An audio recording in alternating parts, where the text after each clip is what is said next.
That wound was meant for me, the vampire queen said, and every noble in Blackwood Palace stopped breathing. Ethan Cole had been standing beneath the crimson chandeliers for less than 20 minutes when the silver line beneath his collar began to burn. The Knight Accord ceremony continued around him with perfect dignity. Human delegates exchanged sealed documents with vampire ministers. Armed guards watched one another across the black marble floor. Snow pressed against the tall stained-glass windows of the palace, turning the mountains beyond Ashford into pale shadows. No one noticed the 34-year-old medical inspector quietly tightening one hand around the edge of the treaty table. No one except Queen Evelyn Blackwood. She sat at the far end of the hall beneath a throne carved from volcanic glass, dressed in a black ceremonial gown beneath fitted royal armor. Her skin was pale as winter moonlight. Her dark hair fell over one shoulder, and her crimson eyes had remained unreadable through 2 hours of negotiations. Then her gaze fixed on Ethan. The goblet in her hand cracked. "Stop the ceremony," she said. Her voice was not loud, but the musicians fell silent before the final note finished. Every vampire guard turned toward Ethan. Human security officers reached instinctively for their weapons. Ethan raised one hand.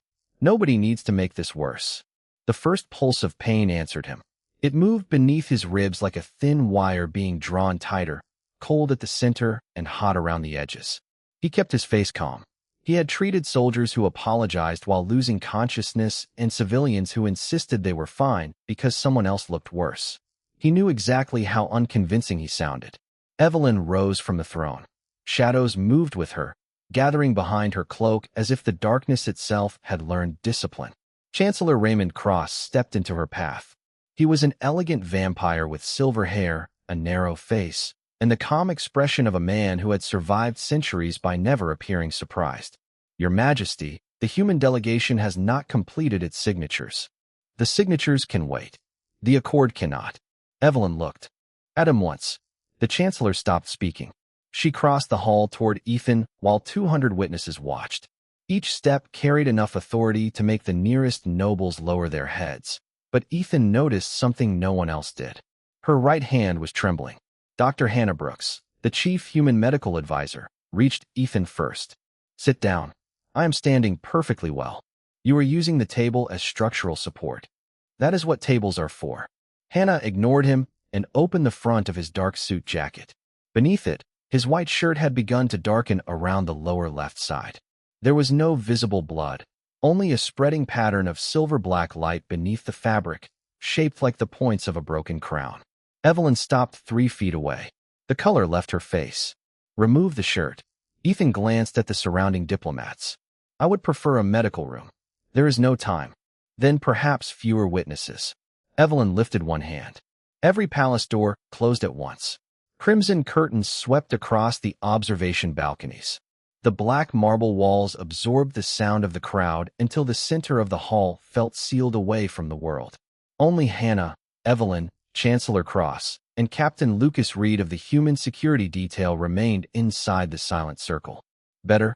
the Queen asked. "Marginally." Hannah cut the side seam of Ethan's shirt with medical scissors. The wound beneath it was not open. It looked like a mark placed under the skin, a thin silver crown wrapped around 3 dark lines that extended toward his heart. With each breath, the pattern brightened. Evelyn knelt before him. The entire court reacted. Nobles who had ruled cities, armies, and bloodlines stared as their queen lowered herself in front of an ordinary human employee. She did not touch the mark. Her fingers hovered less than an inch above it. The silver light immediately leaned toward her hand. Ethan felt the pain sharpen. Evelyn pulled back as if burned. "How long?" she asked. "It became noticeable this morning." Hannah looked at him. "You told me the pain was from the drive." "The drive was 6 hours." That was not an answer. Ethan met her eyes. 3 days. Evelyn rose so quickly that the shadows behind her struck the ceiling. 3 days. The ceremony mattered. You concealed a royal curse inside my palace because the schedule mattered? I concealed an unidentified injury until I knew whether canceling the accord would cause another border shutdown. Captain Reed stepped closer. "Ethan, what happened 3 days ago?" Ethan looked toward the black throne at the far end of the hall. Beneath its left arm, hidden within the carved stone, he could still see the faint outline of the device he had removed and replaced with an empty casing during the private security inspection. A silver emblem. A folded set of vampire symbols. A pulse time to activate when Evelyn took the throne. Someone placed a ritual mechanism beneath her seat, he said. Chancellor Cross became very still. That area was inspected by royal security. It was inspected after I found it. Evelyn's crimson eyes narrowed. You found a device under my throne and told no one. I told Captain Reed there was a potential ceremonial hazard. Reed looked uncomfortable. He did. The description did not indicate a direct threat, because I had not confirmed what it was. Evelyn stared at the wound. You touched it. With insulated medical gloves. Human insulation does nothing against crown magic. I know that now. Hannah pressed a scanner near the mark. The screen filled with distorted lines. The pattern is feeding on his heart rhythm. Can you stop it? Reed asked. Not with anything I recognize. Evelyn looked toward Cross. Call the royal physicians. Your Majesty, the Chancellor said carefully. If that mark is what I believe, summoning them will activate the old law. Call them. The council must be informed first. Call them. The palace shook with the force of the command. Cross bowed and stepped away. Ethan watched Evelyn's expression while Hannah applied a cooling field over the wound. The queen looked furious, but not at him. Beneath the anger was something colder and far more personal. Recognition. You have seen this before, Ethan said. Evelyn did not answer. How many times? Her gaze lifted to his. You should not. Be conscious enough to ask questions. That suggests the answer is bad. She looked toward the throne. 7. The single word passed through the chamber like a draft from an open grave. 7 people carried that mark before you. Hannah stopped adjusting the scanner. Reed lowered his radio. Ethan kept his voice even. Did they survive? Evelyn's silence answered. The wound pulsed again. Ethan's knees weakened. This time the queen caught him before he reached the floor. One arm went around his back, while the other supported his shoulder, careful not to press the silver mark. Her strength was absolute, but her hold was controlled, almost hesitant. Ethan looked up at her from inches away and saw that the most feared vampire ruler in the Western Territories was frightened, not of an enemy army, of touching him incorrectly. Put him on the treaty table, Hannah ordered. Evelyn obeyed without argument. Together they lowered Ethan onto the Blackwood beneath the ensigned accord. The symbolism was not lost on anyone. A human lay wounded on the agreement meant to guarantee peace, and the queen whose life he had protected stood over him, unable to explain why 7 others had died the same way. The device was designed to strike when you used the throne, Ethan said. I removed the active core before the ceremony. You should have evacuated. The device had a secondary trigger. You knew? I suspected. If the room emptied suddenly, it would have activated through the palace gates. Evelyn stared at him. So you held it. Long enough for Captain Reed's team to clear the lower corridors. Reed's face changed as he understood the timing. You told us the electrical fault required a slow evacuation. People move more calmly for electrical faults. The queen's hand closed against the edge of the table. A thin crack spread through the wood. You took the curse into yourself to prevent panic. I contained an unknown threat. Do not reduce this to procedure. Her voice broke across the final word, not loudly, but enough to reveal the emotion beneath centuries of control. Ethan looked at her. Would you have left someone else holding it? Evelyn had no answer. She stood in silence while the silver wound brightened between them. Then the palace physicians entered through the reopened doors, followed by members of the Crimson Council. The moment they saw the mark, every vampire in the hall went still. One elderly physician dropped to one knee. Chancellor Cross closed his eyes. Across the chamber, the old symbols carved into the throne began glowing one by one. A circle of crimson light formed around Ethan and Evelyn. The ancient voice of Blackwood Palace rose from beneath the floor. Mortal blood has intercepted harm directed at the crown. The crown shield is recognized. The nobles lowered their heads. Human delegates stared in confusion. Ethan looked toward Evelyn. What does that mean? Her face became colder, not because she felt less, but because the entire court was watching again. It means the wound is now tied to every act of royal power I use. That sounds inconvenient. It means every time I command the throne, the curse may deepen inside you. The hall erupted in whispers. Cross stepped forward.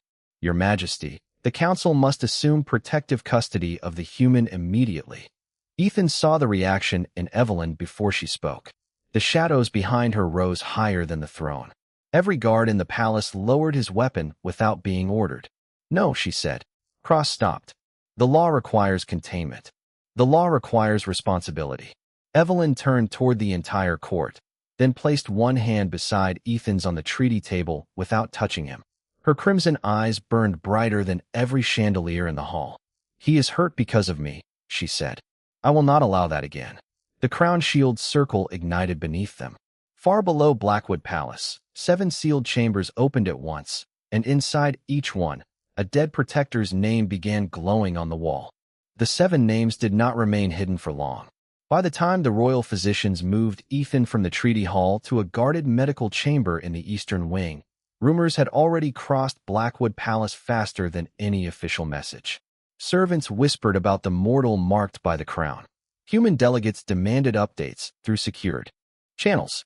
Vampire nobles gathered outside locked doors, each pretending concern while calculating what Ethan's survival or death might mean for the Night Accord.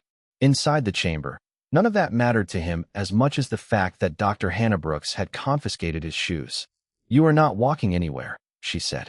Ethan lay on a narrow examination bed beneath a ceiling painted with constellations. The room looked more like a royal library than a clinic. Black shelves held glass bottles, silver instruments, and medical texts written before Colorado had become a state. A portable human monitor stood beside the bed, its green numbers reflected in the polished stone floor. "I was not planning to walk," Ethan replied. "You were looking at the door. I look at exits professionally. You leave treatment rooms professionally. Only when the treatment is finished." Hannah adjusted the cooling field over the mark beneath his ribs. The silver crown under his skin had expanded by nearly half an inch since the ceremony. 3 dark lines still reached toward his heart, pulsing slowly with each beat. "This treatment is not finished," she said. "It has barely started." Queen Evelyn stood near the far window with her back to the room. Snow covered the palace courtyard beyond the glass, softening the statues of former Blackwood rulers into pale shapes. She had dismissed the council, the guards, and even her own royal physicians after they began discussing Ethan as if he were an unstable artifact. Only Hannah, Captain Lucas Reed, and the Queen remained. Ethan watched Evelyn's reflection in the glass. She had not sat down once. "You should return to the negotiations," he said. "No, that was not a medical recommendation. It was still denied. The accord has been delayed for 6 months already. It can survive another hour. Border clinics may not." Evelyn turned. "You are thinking about clinics while a royal curse is wrapped around your heart." "The clinics are why I came." Captain Reed stood beside the door with his arms folded. He had removed his formal jacket and returned to the dark field uniform of Human Security Command. "He means that literally," Reed said. "Cole only accepted this assignment because the agreement includes cross-border medical access." Evelyn looked toward Ethan. "You are not a diplomat." "No, you are not military command." "Also no. Your file describes you as a civilian medical compliance inspector. An impressive title for someone who checks whether powerful institutions are following their own health regulations." Hannah gave him a flat look. "He also repairs broken sterilizers because he refuses to wait for maintenance budgets." "Machines respond well to honesty," Ethan said. Evelyn moved closer to the bed but stopped outside the crimson circle still faintly visible on the floor. "Why would the human delegation place a medical inspector near my throne?" Reed answered. "Because Ethan notices things security teams ignore, such as ceremonial devices, such as anything installed near vulnerable people without clear documentation," Ethan said. Evelyn studied him. "That answer comes from experience." The room became quieter. Hannah continued reviewing the scan, but did not interrupt. Reed looked toward the closed door, giving Ethan the option not to answer. Ethan had spent years learning how to redirect questions about the past. Most people accepted dry humor if it arrived quickly enough. Evelyn did not. She waited with the stillness of someone who had outlived every easy excuse. "My younger brother was named Daniel," Ethan said at last. "He was 22 when the South Bridge outside Ashford collapsed." Evelyn's expression changed slightly. "I remember that disaster. 37 people were trapped on the lower span. 39. 2 were removed from the final public report because they were temporary workers without verified addresses. Daniel was one of them? No. He was driving a county supply truck. The collapse pinned the front axle beneath a steel support. He could not open the driver's door. Ethan kept his gaze on the ceiling. The painted stars were easier to look at than anyone's face. I was part of the emergency medical team. The first evacuation helicopter had room for 6 people. We had 9 critical patients and 3 local officials who had been visiting the site. Reed lowered his eyes. He had heard pieces of the story, never the full version.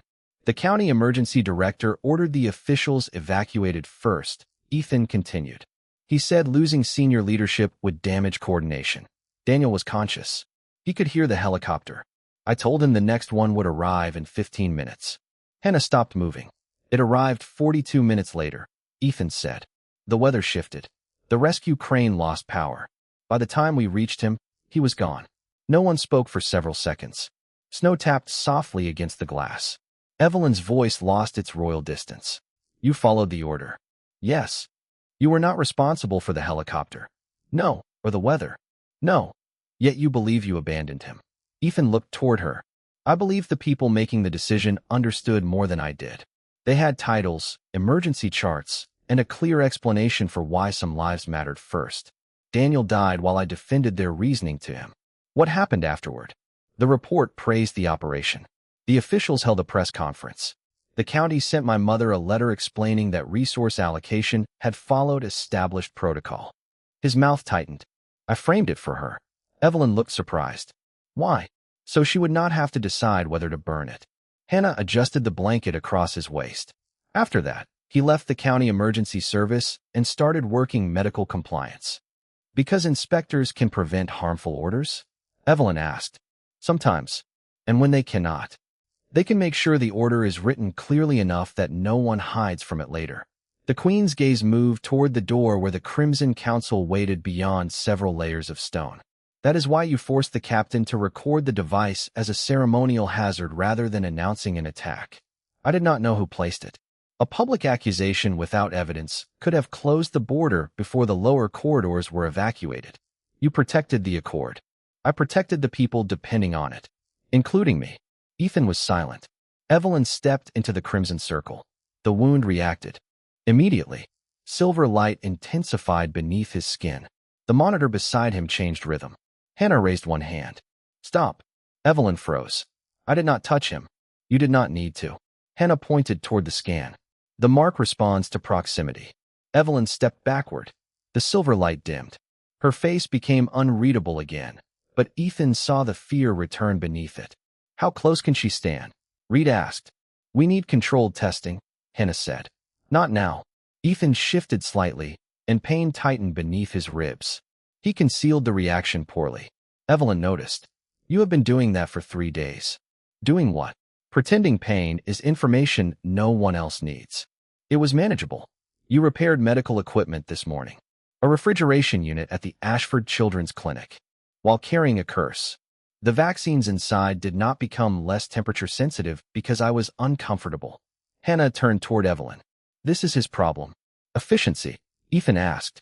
The belief that usefulness excuses neglecting himself. Reed nodded. That is also his problem. Ethan looked between them. This room has become unexpectedly judgmental. Evelyn did not smile. Who looked after you after Daniel died? The question landed more sharply than the others. Ethan's first instinct was to answer no one. That would have been simple and untrue. His mother had tried, while grieving her own son. Hannah had found him asleep in supply rooms and brought coffee without asking questions. Reed had pulled him away from investigations that crossed into obsession. People had cared. Ethan had simply made himself easiest to care for by needing nothing. I managed, he said. Evelyn's crimson eyes narrowed. That is not an answer. It is the one available. No, it is the one you trained everyone to accept. The monitor produced a warning tone. Hannah looked down. The mark is spreading again. Ethan felt the silver line climb another fraction beneath his ribs. What changed? Reed asked. Hannah checked the human equipment, then the royal scanner. Nothing physical. Evelyn looked toward the painted constellations. Several stars above the bed had begun. Glowing red. The palace wards, she said. I ordered the outer gates sealed after the ceremony. Hannah stared at her. When? Less than a minute ago. The council attempted to remove one of the archived protector records. Ethan looked toward the wound. You used royal authority. A minor command. The mark disagrees. Evelyn moved farther from the bed, but the silver light continued expanding. The curse was no longer reacting only to her presence. It was responding to the throne itself. Reed touched his radio. How many commands have you issued since the ceremony? I closed the palace, suspended the council's access, secured the 7 chambers, and ordered the border guards to remain at their current posts. With each item, Hannah's expression worsened. For uses of royal power. Necessary uses. Each one may have deepened the mark. Ethan pushed himself onto one elbow. Then stop using the throne until we understand the mechanism. Evelyn looked at him as though he had suggested stopping winter. Blackwood Palace governs 43 border gates. If I issue no commands, local houses may act independently. Delegate authority. The council is compromised. Use captains you trust. Trust is not a system. Neither is sending every consequence into one patient. Her eyes flashed. The shadows in the corners rose instinctively. Ethan's wound brightened so suddenly that the monitor alarmed. Evelyn immediately forced the shadows down. The room returned to stillness. Horror crossed her face. Even anger, Hannah whispered. Not only formal commands. Any royal power response may be feeding it. Ethan lay back as the pain eased. That is useful information. You call everything useful when it hurts you, Evelyn said. Information does not become less useful because I dislike the method. You are not an instrument. I know. Do you? The question carried more than concern. It carried accusation, and behind it, recognition. Evelyn had known 7 others marked by the crown. 7 people who had probably spoken the same language of duty, necessity, and manageable pain until they became names inside sealed rooms. Ethan saw the history in her expression and understood why she had caught him, as if losing one more person might break something no throne could repair. I am not them, he said. No, her voice was quiet. You are making the same mistake in a different century. Hannah looked up from the scanner. The wound is not merely connected to Evelyn's authority. It is adapting to Ethan's behavior. Reed frowned. Explain. The pattern expands when he suppresses pain and continues working. His stress response may be helping the curse integrate. It treats endurance as consent. Ethan stared at the crown-shaped mark. That is an unpleasant design. It is an intelligent one, Hannah said. It was built for people exactly like you. People who keep functioning long enough for everyone else to depend on the sacrifice. Evelyn went completely still. The previous shields were soldiers, advisors, and physicians. People trained to endure, Ethan said. People who would hide the cost to protect you. The queen turned toward the window again, but this time her reflection revealed grief without disguise. I believe they died because my enemies reached them. Maybe the throne reached them first. Before she could answer, the chamber doors opened. Chancellor Raymond Cross entered carrying an ancient black ledger secured by 7 silver locks. He did not cross the threshold. Your Majesty, the council has completed its preliminary identification. Evelyn faced him. Speak. Cross looked toward Ethan with an expression that resembled sympathy, but never reached his eyes. The mark is a crown burden transfer. It does not merely punish the mortal for intercepting harm. It assigns him the physical consequence of every royal action taken in your defense. Reed looked toward the glowing wound. For how long? Cross lowered the ledger. Until the queen submits to formal judgment, transfers the burden to a lawful vessel, or the shield's heart can no longer carry it. Hannah stepped between Cross and the bed. What is a lawful vessel? That answer requires council review. Then review faster, Evelyn said. Cross bowed slightly. There is one additional concern. The curse has begun connecting to the border network. Each time your Majesty uses power, the shield absorbs not only the cost of the command, but the resistance against it.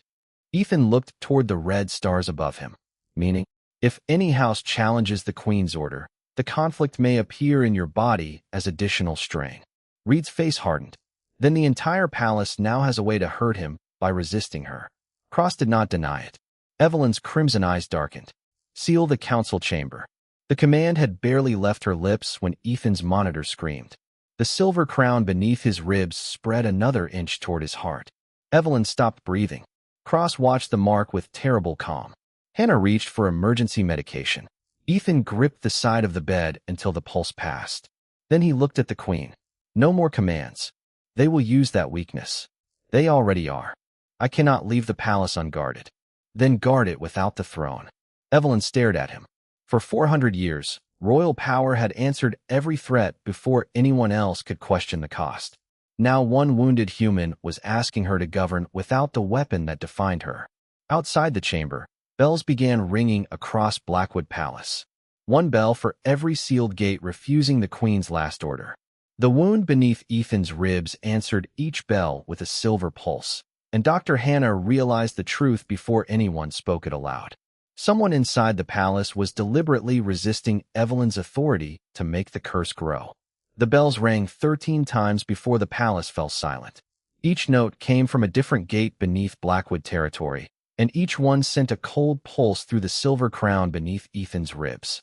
Dr. Hannah Brooks adjusted the stabilizing field, while Captain Lucas Reed locked the medical chamber from the inside. Queen Evelyn stood several feet from the bed with both hands open at her sides, forcing every trace of royal shadow back into herself. The effort made the air around her tremble. Chancellor Raymond Cross remained at the threshold, holding the black ledger sealed with 7 silver locks. Someone is coordinating the resistance, Reed said. 13 gates do not reject a sovereign command at exactly the same second by accident. The houses are testing whether Her Majesty can still rule, Cross replied. They know every challenge passes through him. Ethan waited for the pain to settle before speaking. Then stop discussing me as though I am a circuit between 2 machines. Cross lowered his head with practiced courtesy. You are correct. The law recognizes you as a person. That sounded dangerously close to a surprise. Evelyn's gaze moved to the ledger. Open it. Cross did not move. The Crown Burden records may be unsealed only before the Crimson Council. The Council is using resistance to injure him. That remains an allegation. Another bell sounded from somewhere beneath the western tower. Ethan's monitor changed rhythm. Evelyn's eyes flashed, but she contained the power before it could answer. It is now an observable pattern, Hannah said. If anyone in that council activates another gate challenge, I will classify this palace as an unsafe treatment environment and move my patient. Cross looked toward her. No human physician has authority to remove a crown shield from Blackwood jurisdiction. No government has authority to hold a conscious patient inside an active source of harm. The Night Accord recognizes royal medical law inside vampire territory. Reed stepped closer. The Night Accord also requires equivalent standards of voluntary treatment for human citizens. Cross's calm expression tightened by a fraction. That was the first useful reaction Ethan had seen from him. Equivalent does not mean identical, the Chancellor said. Then explain the difference publicly, Ethan replied. Tell the human delegation why a law created to recognize a wounded person prevents that person from leaving the place, making the injury worse. The ledger's 7 locks began glowing. Blackwood Palace had heard the challenge. An ancient voice moved through the chamber walls. Crown Shield requests knowledge of governing law. Concealment prohibited. Cross looked toward Evelyn. This is why mortal witnesses were removed from court procedure 3 centuries ago. Because they asked questions? Ethan said, because the palace answers them. The first silver lock opened. A circle appeared above the ledger, showing a black crown suspended over 2 human hands. The crown burden predates the Night Accord, Cross said. It was created during the First Territorial Wars, when vampire rulers could command gates, weather wards, and defensive shadows through their thrones. Every use of royal power carried a physical cost. Early monarchs absorbed that cost themselves. What changed? Hannah asked. The wars became longer. A wounded sovereign could lose control of the gates protecting thousands. The royal houses created a method of distributing the burden among sworn protectors. The second lock opened. The image divided into 7 figures surrounding one throne. Ethan studied them. Volunteers. Cross hesitated. Originally. Evelyn's expression darkened. Say the complete answer. The first shields chose the duty publicly. Later courts allowed military appointment, hereditary service, and emergency selection. Emergency selection meaning the person did not choose, Ethan said, meaning the kingdom faced immediate danger. That is not an answer to the same question.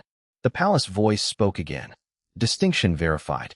Consent standards altered under wartime decree. The third lock opened. Lines of red law appeared above the bed. Evelyn read them without looking away from Ethan. A mortal who knowingly intercepts harm directed at the crown may be recognized as crown shield. Recognition cannot be completed by accident alone. The mortal must understand that the threat concerns the sovereign and must continue the intervention after an opportunity to withdraw. Reed looked toward Ethan. You knew the device was beneath her throne. I knew it was aimed at the royal position. And after you suspected it could transfer? Henna asked. I stayed until the lower corridors were clear. Cross closed his eyes briefly. Then the recognition is valid. What does valid mean for him? Evelyn asked. The fourth lock opened. 3 paths appeared in the air. The first showed Ethan standing inside a circle of counselors. The second showed him beneath Evelyn's shadow. The third showed the black throne empty. The law requires the sovereign to choose before the third moonrise, Cross said. First, the shield may enter council custody for treatment and containment. Royal authority remains unchanged. Ethan looked at the circle of counselors. What happens to my freedom? The council controls your movement until the burden is removed. Can I refuse treatment? Not if refusal threatens the stability of the crown. Henna's expression became cold. So the first choice is custody without meaningful medical consent. It is the traditional protective path. Traditional for whom? Ethan asked. Cross continued. Second, the sovereign may publicly claim the shield under direct royal protection. Evelyn's face hardened before he explained further. A protected claim prevents council custody. No house may question, detain, examine, relocate, or approach the shield without the Queen's permission. That sounds safer, Reed said. It also places the mortal beneath royal jurisdiction, Cross replied. His residence becomes crown territory. His testimony becomes attached to the sovereign's household. Any attack against him is treated as an attack against the Queen. Ethan looked at Evelyn. And any disagreement with you? The old law does not distinguish disagreement from disloyalty clearly enough, she said. A direct claim could protect your body while limiting your independence. Then the second choice is a more comfortable cage. Her eyes met his. Yes. The palace recorded the admission. The final path brightened around the empty throne. Cross spoke more quietly. Third, the Queen may renounce active crown authority until the burden is judged. Gate command passes temporarily to the Crimson Council. The shield remains a free human witness under joint protection. Reed looked toward the 13 gate symbols surrounding the room. The same council currently organizing resistance. If they receive the throne, they no longer need to resist it, Cross said. That is a remarkable argument for rewarding sabotage, Ethan replied. Evelyn turned toward the snowy courtyard. If I step away, 43 gates pass to officials whose names may be connected to the device under my throne. The law assumes the council is neutral, Cross said. The law also assumed shields volunteered, Henna answered. The fifth lock opened. 7 names appeared above the ledger, each followed by a date, an office, and a final classification. Ethan recognized one pattern immediately. All 7 died during periods of disputed royal command. Cross said nothing. Evelyn moved toward the names, but stopped before entering the crimson circle around the bed. I was told they died intercepting attacks. The records say burden accumulation, Ethan said. Each death occurred after multiple houses challenged your authority. He read the dates. 3 during border negotiations. 2 during succession review. 1 during a military withdrawal. 1 during a public investigation. Reed's face hardened. Every time the Queen's decisions became politically inconvenient, her protector absorbed the conflict. Cross finally spoke. The records do not prove intentional coordination. They prove the system allowed it, Ethan said. That is enough to explain why no one fixed it. The 6th lock opened. A map of the night accord appeared across the room. Vampire gates stretched beneath Colorado, Wyoming, New Mexico, Utah, and parts of Arizona. Human cities glowed near several crossings. Ashford sat at the center of the Western Network, a border community of nearly 20,000 people where human hospitals treated vampire travelers and vampire tunnels carried winter power lines beneath the mountains. The Night Accord ended open conflict 38 years ago, Reed said. Human governments recognized limited vampire territory. The Blackwood Crown agreed that no gate would open into a human community without local consent. And the council? Henna asked. They certify that the Queen's commands comply with the treaty, Cross replied. Ethan looked at the lines leading from the council to each gate. So they can challenge any order by claiming treaty review. Yes. And every challenge now appears in my body. Until the burden is removed. Then whoever created this curse combined old crown shield law with modern accord oversight. The palace voice answered. Inference. Consistent with recorded structure. Evelyn faced Cross, who possesses access to both systems. The throne, the Crimson Council, the Royal Archivists, and the Joint Treaty Office. Reed looked toward Ethan. That includes human officials. Including me, Ethan said. My inspection credentials opened the lower throne chamber 3 days ago. Hannah frowned. Someone may have expected you to find the device, or needed a human with treaty clearance to activate it. The wound pulsed again, but this time no bell sounded. The silver crown beneath his skin responded to the map. One dark line moved toward Ashford. Hannah saw it first. The curse is connecting to the human side of the accord. Cross opened the final lock. A hidden clause appeared beneath the 3 royal choices. His composure finally failed. This clause should not be active. Evelyn's voice became dangerously calm. Read it. If a crown shield remains unclaimed and untreated when the burden reaches a human treaty district, the law interprets the district as an extension of the shield's body. Ethan stared at the line moving toward Ashford. Translate that. Resistance against royal authority may begin transferring into the population connected to your jurisdiction. Reed's hand moved toward his radio. Ashford clinics, emergency shelters, and border workers. Potentially, Cross said. Hannah looked at the growing mark beneath Ethan's ribs. The curse is searching for more capacity. If his body cannot carry the burden, it will distribute it. Ethan's voice stayed level. How many people? Cross studied the map. Every person registered under the Joint Medical Network could qualify as a secondary vessel. That is more than 6,000 patients, Hannah said. Evelyn stepped closer to the crimson circle, and the wound brightened in warning. She stopped immediately. For the first time since the ceremony, fear overtook anger completely. The council will use Ashford to force my choice. Ethan looked at the 3 paths above the ledger. Council custody would place him in the hands of possible conspirators. Royal claim would protect him by reducing his freedom. Abdication would surrender the gates to the institution benefiting from the crisis. The law offered 3 solutions, and every one preserved the system that created the problem. There is a 4th option, he said. Cross shook his head. No 4th path is recognized. Then we make one. Royal law cannot be invented by a wounded inspector. I do not need to invent it. I need to find what was removed. Ethan pointed toward the 7 names. The first shields volunteered publicly. The current law hides their consent behind custody, claim, and succession. Somewhere between the original rule and this ledger, someone rewrote mercy into ownership. Evelyn looked at the sealed archive symbol beneath the names. The founding records are kept below the palace. Open them without using the throne. Only the crown shield, the sovereign, and a neutral human witness may enter together. Reed stepped forward. I can serve as witness. Cross shook his head. Captain Reed represents Human Security Command. The archive will not consider him neutral. Hannah looked toward the treaty delegation. Then choose a civilian delegate. No one inside the palace is outside the accord dispute, Cross said. Ethan studied the map until he noticed a small human medical symbol beside Ashford. There is one person. Reed followed his gaze. Who? The director of the Ashford Free Clinic. Dr. Helen Carter.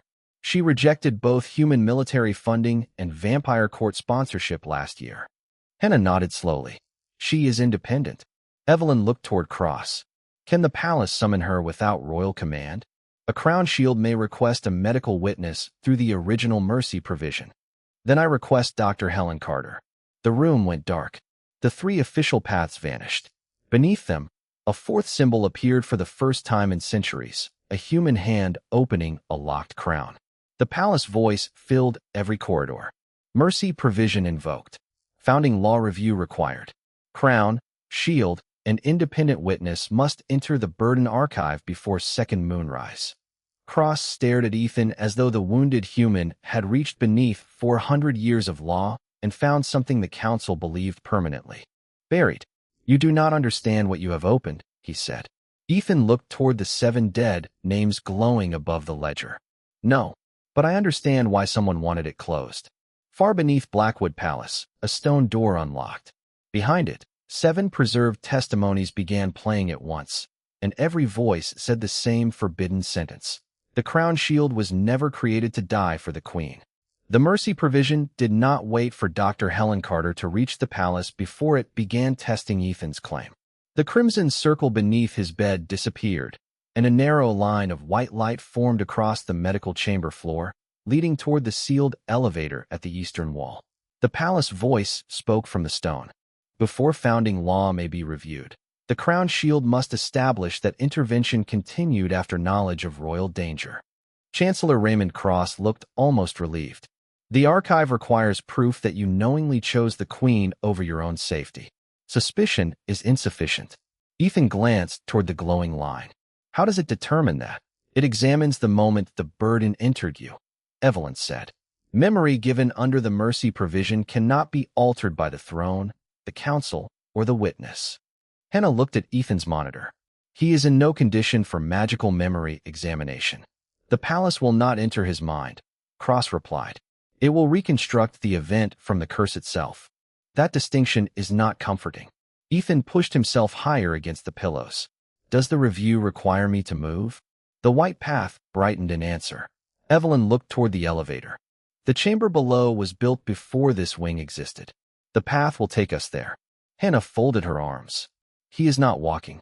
Agreed, Evelyn said. Ethan looked between them. I appreciate the efficiency of this alliance. Captain Reed brought a wheeled medical chair from the adjoining room, while Hannah secured the cooling field around Ethan's ribs. Evelyn remained several feet away, careful not to activate the wound through proximity. She watched every adjustment without interfering, but Ethan saw the effort it cost her.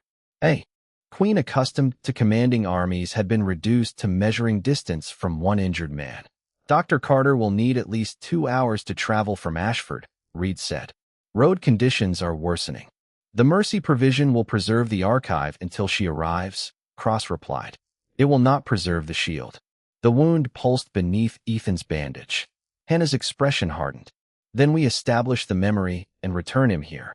Reed guided the chair onto the white path. The elevator doors opened without royal command. Inside, there were no buttons, only a silver handprint set into black stone. Ethan placed his palm against it. The mark beneath his ribs answered with a cold pressure.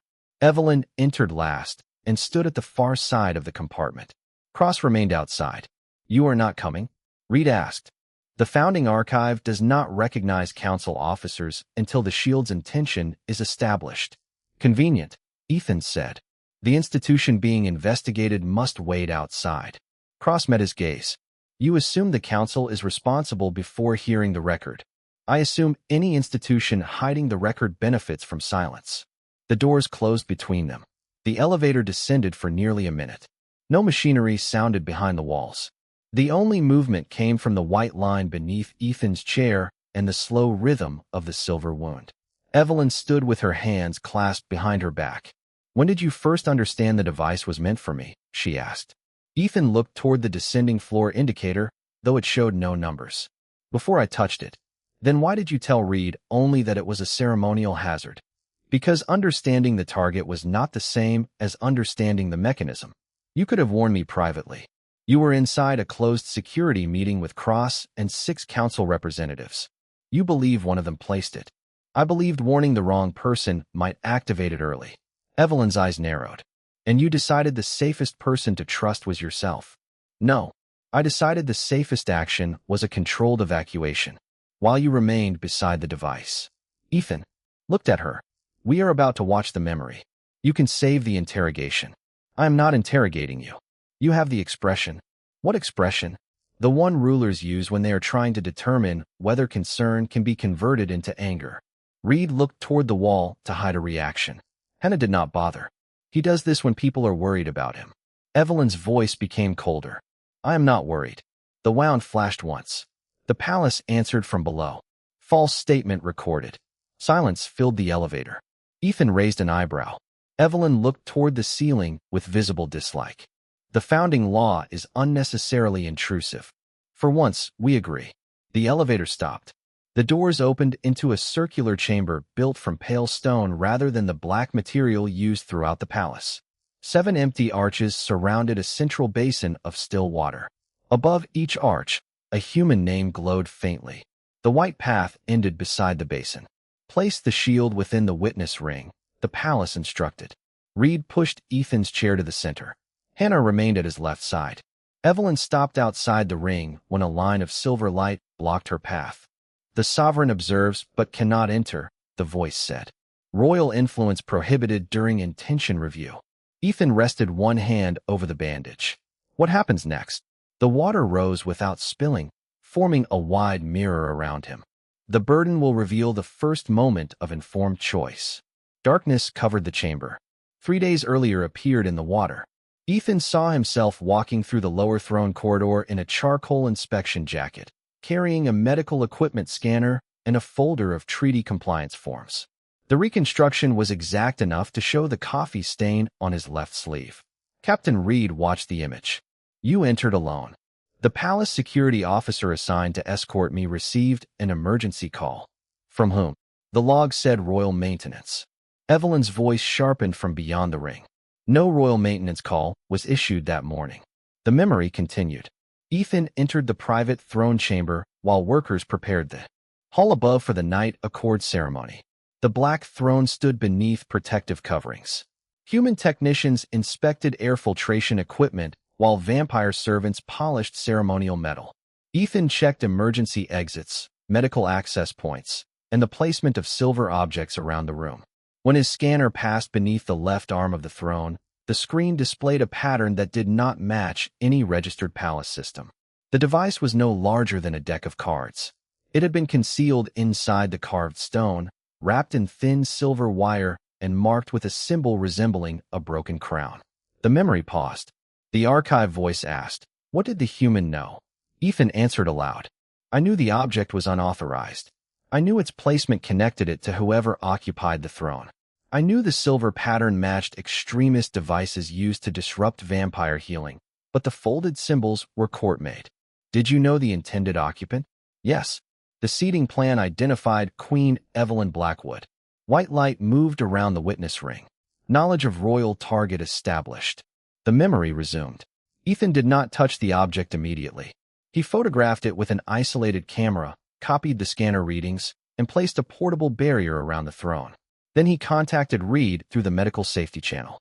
"Potential ceremonial hazard in lower chamber," his recorded voice said.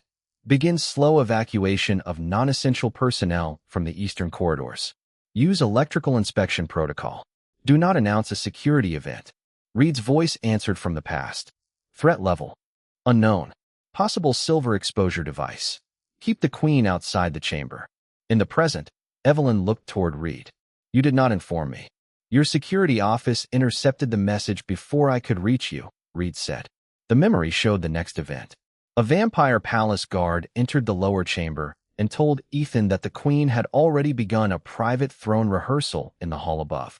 If the device was linked to the royal seat rather than the physical chair, its activation might not require Evelyn to sit directly over it. Ethan ordered the remaining technicians out. He could have followed them. The exit stood less than 20 feet away.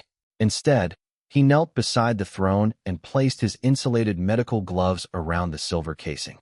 Opportunity to withdraw established, the archive said. Why did the human remain? Ethan washed his own hands in the water.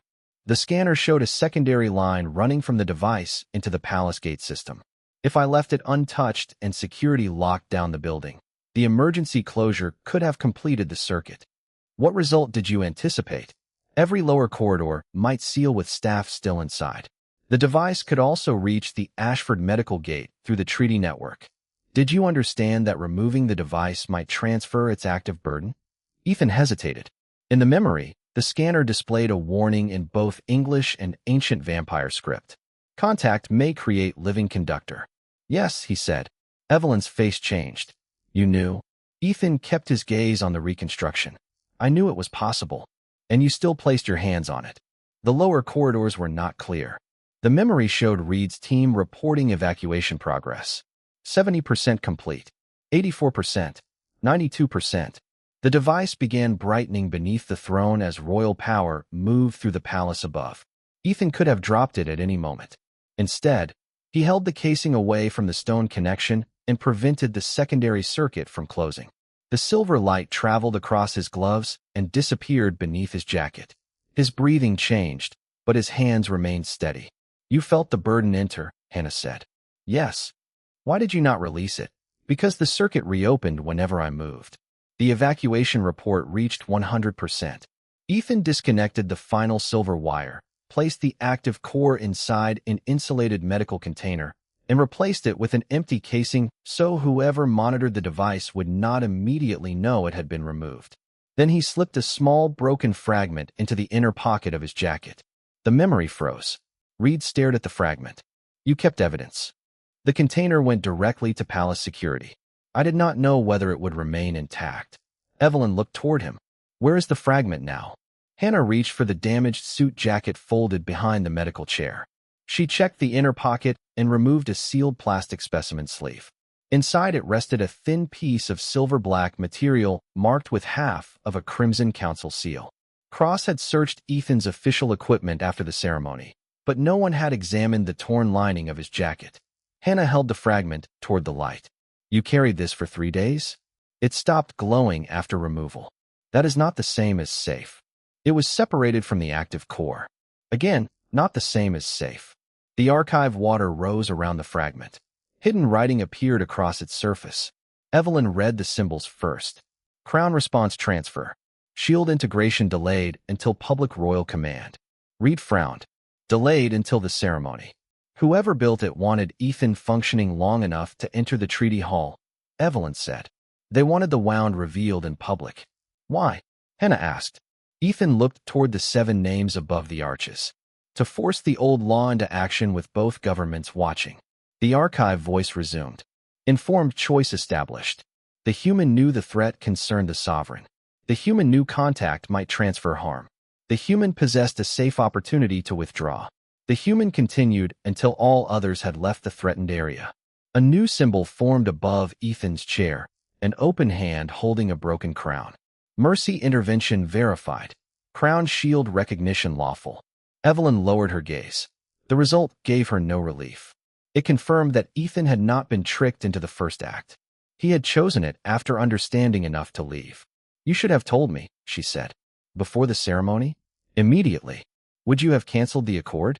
"Yes." "Would you have sealed the palace?" "Yes." "Would you have used the throne to find the person responsible?" Evelyn did not answer. The wound beneath Ethan's ribs pulsed, proving the consequence. "Then the curse would have grown sooner," he said. "You do not know that. I knew using royal power might complete the transfer. I needed evidence before your response became part of the mechanism. You gambled your life on managing my reaction." "No, I gambled that I could remain useful until the signatures were complete." Her eyes flashed. "Useful." The word carried every dead shield between them. "You keep returning to that word as if it absolves you from being mortal." "It does not." "Then why did you hide the pain?" Ethan looked at the frozen memory of himself standing alone beside the throne. "Because people had evacuated safely. The device was contained. The accord was hours from signing. I believed the remaining problem belonged to me." Evelyn stepped toward the silver boundary, but it stopped her. "That belief is the problem." Ethan met her gaze across the ring. "I am beginning to understand that." The admission quieted her anger more than any defense could have. The fragment rose from Hannah's hand and floated over the basin. The half-seal expanded into a full design. It was not only a Crimson Council mark. Beneath it lay a human treaty certification code. Reed recognized the number. That credential came from the Joint Inspection Office. Ethan studied it. "My office." "Whose authorization?" The archive reconstructed the missing half of the code. A name appeared in white light. Director Nathaniel Voss, Human Knight, Accord Oversight. Hannah stared at Ethan. "Voss assigned you to the palace. He also approved my access to the throne chamber." Evelyn looked toward the elevator. "Cross and Voss share authority over treaty security. One vampire official and one human official," Reed said. "Neither system could build this alone." The 7 arches opened simultaneously. Beyond them stood preserved chambers containing personal records, medical testimony, and the final statements of the previous crown shields. Their voices began speaking through the pale stone, no longer overlapping. The first belonged to a human woman. I volunteered to witness the Queen's use of power. I did not volunteer to carry the resistance of her counsel. The second voice said, they told Evelyn my wound came from an assassin. It came from the throne. The third said, if another shield is chosen, tell them endurance is not consent. Evelyn closed her eyes. For centuries of grief shifted into something more terrible than loss. The realization that every death had been explained to her by the people who benefited from her guilt. The archive opened a final passage beneath the basin. A medical examination table waited below, surrounded by 7 empty witness seats and 1 unbroken chain of silver light. Founding review prepared, the palace announced. Independent human witness required before second moonrise. Ethan's monitor sounded a warning. The dark lines beneath his ribs moved another fraction toward his heart. Hannah checked the time. Dr. Carter is still 90 minutes away. Then we keep him stable, Evelyn said. She looked toward the open testimonies, the fragment bearing 2 governments' authority, and the human who had chosen her safety after understanding the cost. Her voice became quiet enough that only those in the chamber heard it. You believe the remaining problem belonged to you. Ethan rested one hand over the wound. At the time, Evelyn faced the 7 arches. It does not anymore. Above them, the palace displayed the full activation record of the silver device. The trigger had not begun when Ethan touched it. It had begun 48 hours earlier, at the exact moment Queen Evelyn signed an order protecting Ashford's border clinics from Crimson Council control. Someone had selected Ethan before he ever entered the throne chamber, and his act of mercy had only completed a plan designed to make the Queen's compassion fatal to anyone brave enough to stand near her. The first warning came from the palace ceiling. Every painted constellation above the Burden archive turned black at once, and the 7 preserved testimonies fell silent in the middle of their final sentences. Captain Lucas Reed reached for his radio, but the device produced only a low pulse of static. Dr. Hannah Brooks checked Ethan's monitor while the white path leading back to the elevator vanished beneath his chair. The archive has been isolated, she said. From the palace? Ethan asked. Queen Evelyn looked toward the sealed arches. From me. A second warning followed. Far above them, 43 gate bells began ringing across Blackwood territory. Not one after another. All at once. The sound descended through hundreds of feet of stone until the archive floor trembled beneath it. Ethan's wound answered immediately. The silver crown beneath his ribs brightened, and the 3 dark lines reaching toward his heart tightened like drawn wire. Hannah increased the cooling field. Someone is forcing every gate into formal resistance. Reed stared at the silent radio. Can the council do that without Evelyn's command? They can request emergency review, Evelyn said. 43 houses acting together can suspend royal access until the throne answers each challenge. Ethan looked toward her, and every answer would pass through me. Yes. Another pulse crossed the mark. Evelyn moved toward him by instinct, then stopped before entering the distance that made the curse worse. Her hands curled at her sides. You said the archive was isolated from you, Reed said. How do we leave? Evelyn lifted her gaze toward the ceiling. By reminding the palace who built it. She removed the narrow black crown from her hair and placed it on the floor. Nothing happened. Hannah glanced toward Ethan's monitor. Was that a command? No. Evelyn stepped away from the crown. It was a refusal. The black metal remained dark. For the first time since entering the archive, Evelyn no longer carried the visible symbol of the throne. Yet the shadows around the chamber began moving toward her anyway. They did not rise from the crown. They rose from beneath the 7 arches, from behind the witness seats, and from every place where the pale archive light could not reach. They gathered behind Evelyn in 2 enormous curved shapes, not physical wings, but the outline of something ancient enough to make the palace seem newly built. Her crimson eyes brightened until silver appeared around their edges. Reed took 1 step back. Hannah did not move, but her attention left the monitor long enough to study the Queen. Ethan understood then that everything he had seen upstairs had been disciplined restraint. The closed doors, lowered weapons, sealed curtains, and obedient guards had not represented the full extent of Evelyn's strength. They had represented what she considered safe to reveal. The throne does not create royal power, she said. Her voice reached beyond the room without becoming louder. It regulates it. The pale stone walls responded. Hidden symbols opened along every arch. The elevator doors remained sealed, but the wall beside them folded inward, revealing a stairway descending into darkness instead of rising toward the palace. Reed frowned. That goes deeper. The archive was designed with a sovereign escape road. Where does it lead? Wherever the sovereign can still protect the kingdom. Ethan adjusted his breathing while another gate challenge passed through the wound. That answer sounds intentionally unhelpful. Evelyn looked at him. The road has not been opened in 200 years. Better. Hannah checked the portable monitor battery. Can the chair handle stairs? Before Reed could answer, the black stone beneath Ethan reshaped itself. The steps flattened into a smooth, descending path wide enough for the medical chair and Hannah's equipment. Evelyn had not spoken a command. The palace had responded to her intention.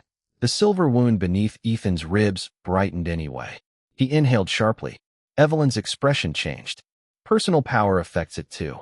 Hannah studied the scan. The curse does not care whether the throne authorizes the act. It responds whenever you alter the environment through royal ability. Evelyn immediately released the shadows holding the path. The ramp remained, but the great dark wings behind her folded inward. Ethan's pain eased by a small degree. Do not stop, he said. We need a way out. Every use harms you. Every minute we remain trapped also harms me. That does not make the choices equal. No, it makes them choices. Her eyes hardened.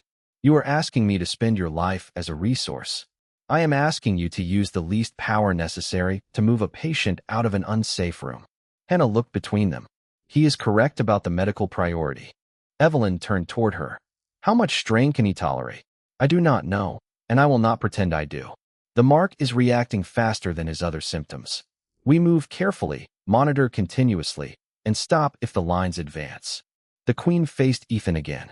You are remarkably calm for someone discussing how much royal power his heart may tolerate. Panic rarely improves measurements. You sound like the previous shields. Then listen to the part they were denied. I consent to the minimum power required for evacuation. I do not consent to being used to answer gate challenges, punish the council, or prove that you still control the palace. The archive voice returned faintly through the stone. Shield limitation recorded. Evelyn stared at him. The old law had accepted his condition before any council could reinterpret it. Minimum power, she said. Nothing more. She raised one hand.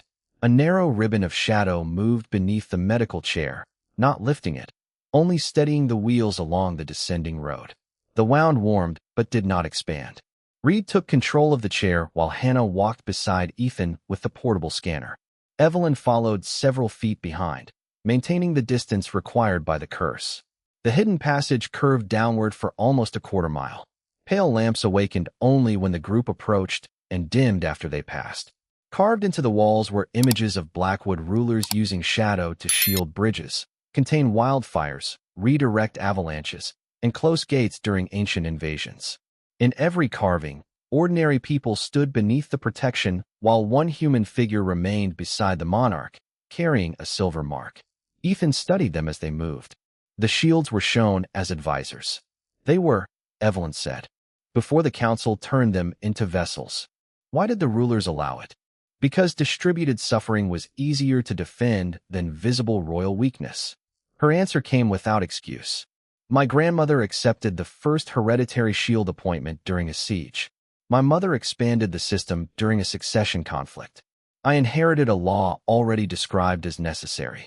And the 7 who died. Under you? Reed asked. Evelyn's expression remained forward. The first was Marcus Vale, a palace physician who volunteered during an outbreak at the northern gates. The council said an enemy house poisoned him. The second was Sarah Bennett, a human treaty clerk who discovered false border reports. They told me extremists targeted her. The others were guards, advisors, and one archivist. Ethan looked back at her. Did any of them ask you to stop using the throne? Yes. Did you? The passage became quiet except for the wheels. Not soon enough.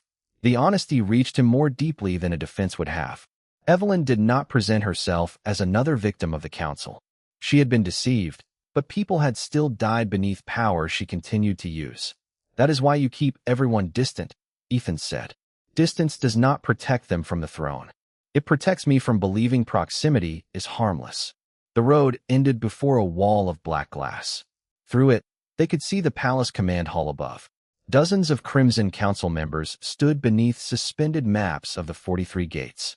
Human treaty officers occupied a raised platform on the opposite side. At the center, Chancellor Cross spoke with a tall man in a gray diplomatic coat. Ethan recognized Director Nathaniel Voss immediately. Voss had hired him 6 years earlier, promoted him into Night Accord inspection, and personally assigned him to Blackwood Palace. He arrived quickly, Reed said. The road from Ashford takes more than an hour in this weather. He was already inside vampire territory, Ethan replied. Hannah looked toward the command map. They have Dr. Carter's transport signal. A small light labeled with the Ashford Free Clinic moved along the mountain road. 3 other lights followed it. Council escort, Evelyn said. No, Reed replied. Human tactical vehicles. Voss had intercepted the independent witness before she reached the palace. Evelyn's shadows surged around her. Ethan's wound flashed. She forced the power down before the lines advanced. I can open every gate between the palace and that road, she said, and deepen the curse. I can remove their vehicles from the route without touching anyone. Using how much power? She looked toward the map, calculating. Enough. That is not a measurement. They are taking the only witness who can open the founding review. Then we solve the route without the throne. Evelyn's crimson eyes moved to him. How? Ethan pointed toward the human vehicles. Voss assigned the escort through the treaty office. Reed can challenge the transport under human medical authority. Reed checked his radio again.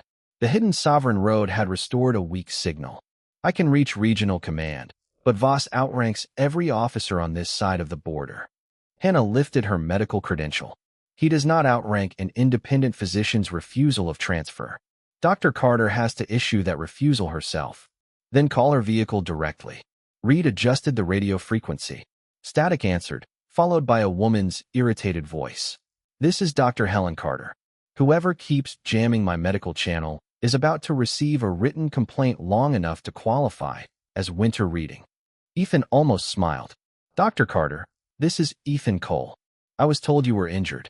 Accurate. I was also told the palace requested me as an independent witness, and then 3 federal vehicles appeared to improve my safety. Her tone made the phrase sound deeply suspicious. Do you consent to their escort? Hannah asked. No. I told Director Voss that twice. The archive voice moved through the radio. Independent witness refusal recorded. The tactical vehicles stopped on the command map. Voss looked up sharply. Their engines had not failed. The mercy provision itself had suspended the unauthorized escort because Helen's refusal was now part of founding law. Evelyn had protected the witness without using a single royal command. Ethan's wound remained stable. You stopped them, she said. Dr. Carter stopped them. You found the path. That is not the same as making the choice for her. Evelyn looked at the frozen vehicles, then at Ethan. For 4 centuries, strength had meant acting before opposition could form. This injured human had achieved the same protective outcome by giving one woman's refusal a system capable of hearing it. The black glass brightened. Cross and Voss turned toward the hidden passage as if they sensed someone watching. Voss placed one hand on the central treaty seal. 43 gate challenges intensified at once. Ethan's monitor alarmed. The silver lines beneath his ribs moved closer to his heart. Evelyn stepped forward, and the full power she had been holding back finally appeared.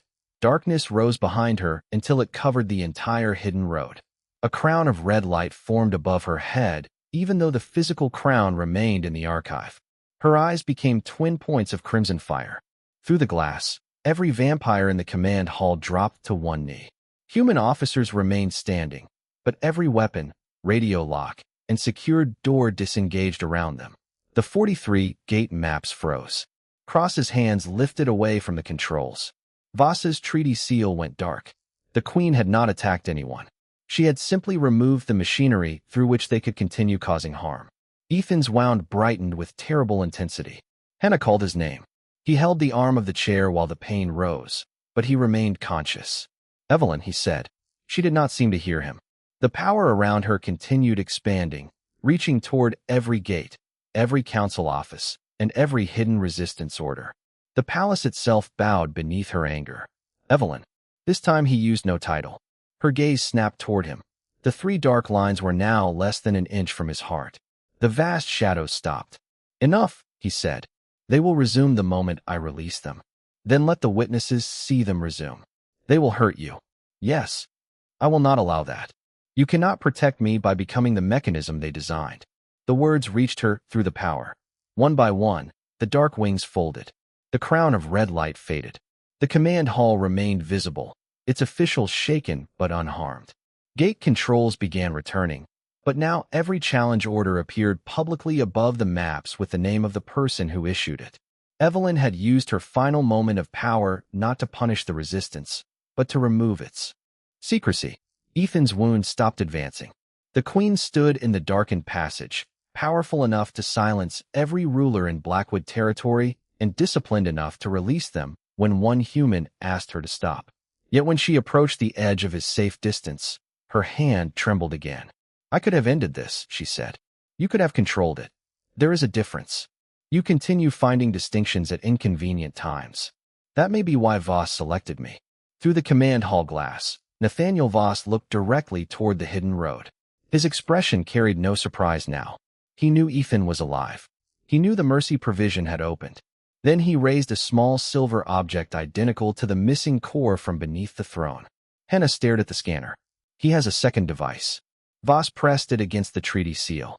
The gate challenges disappeared from Ethan's wound, but the relief lasted less than 1 second. A new line opened inside the silver crown, deeper and darker than the others. Evelyn felt it before the monitor registered the change. "He changed the target," she said. The palace map shifted away from the 43 gates and centered on Evelyn herself.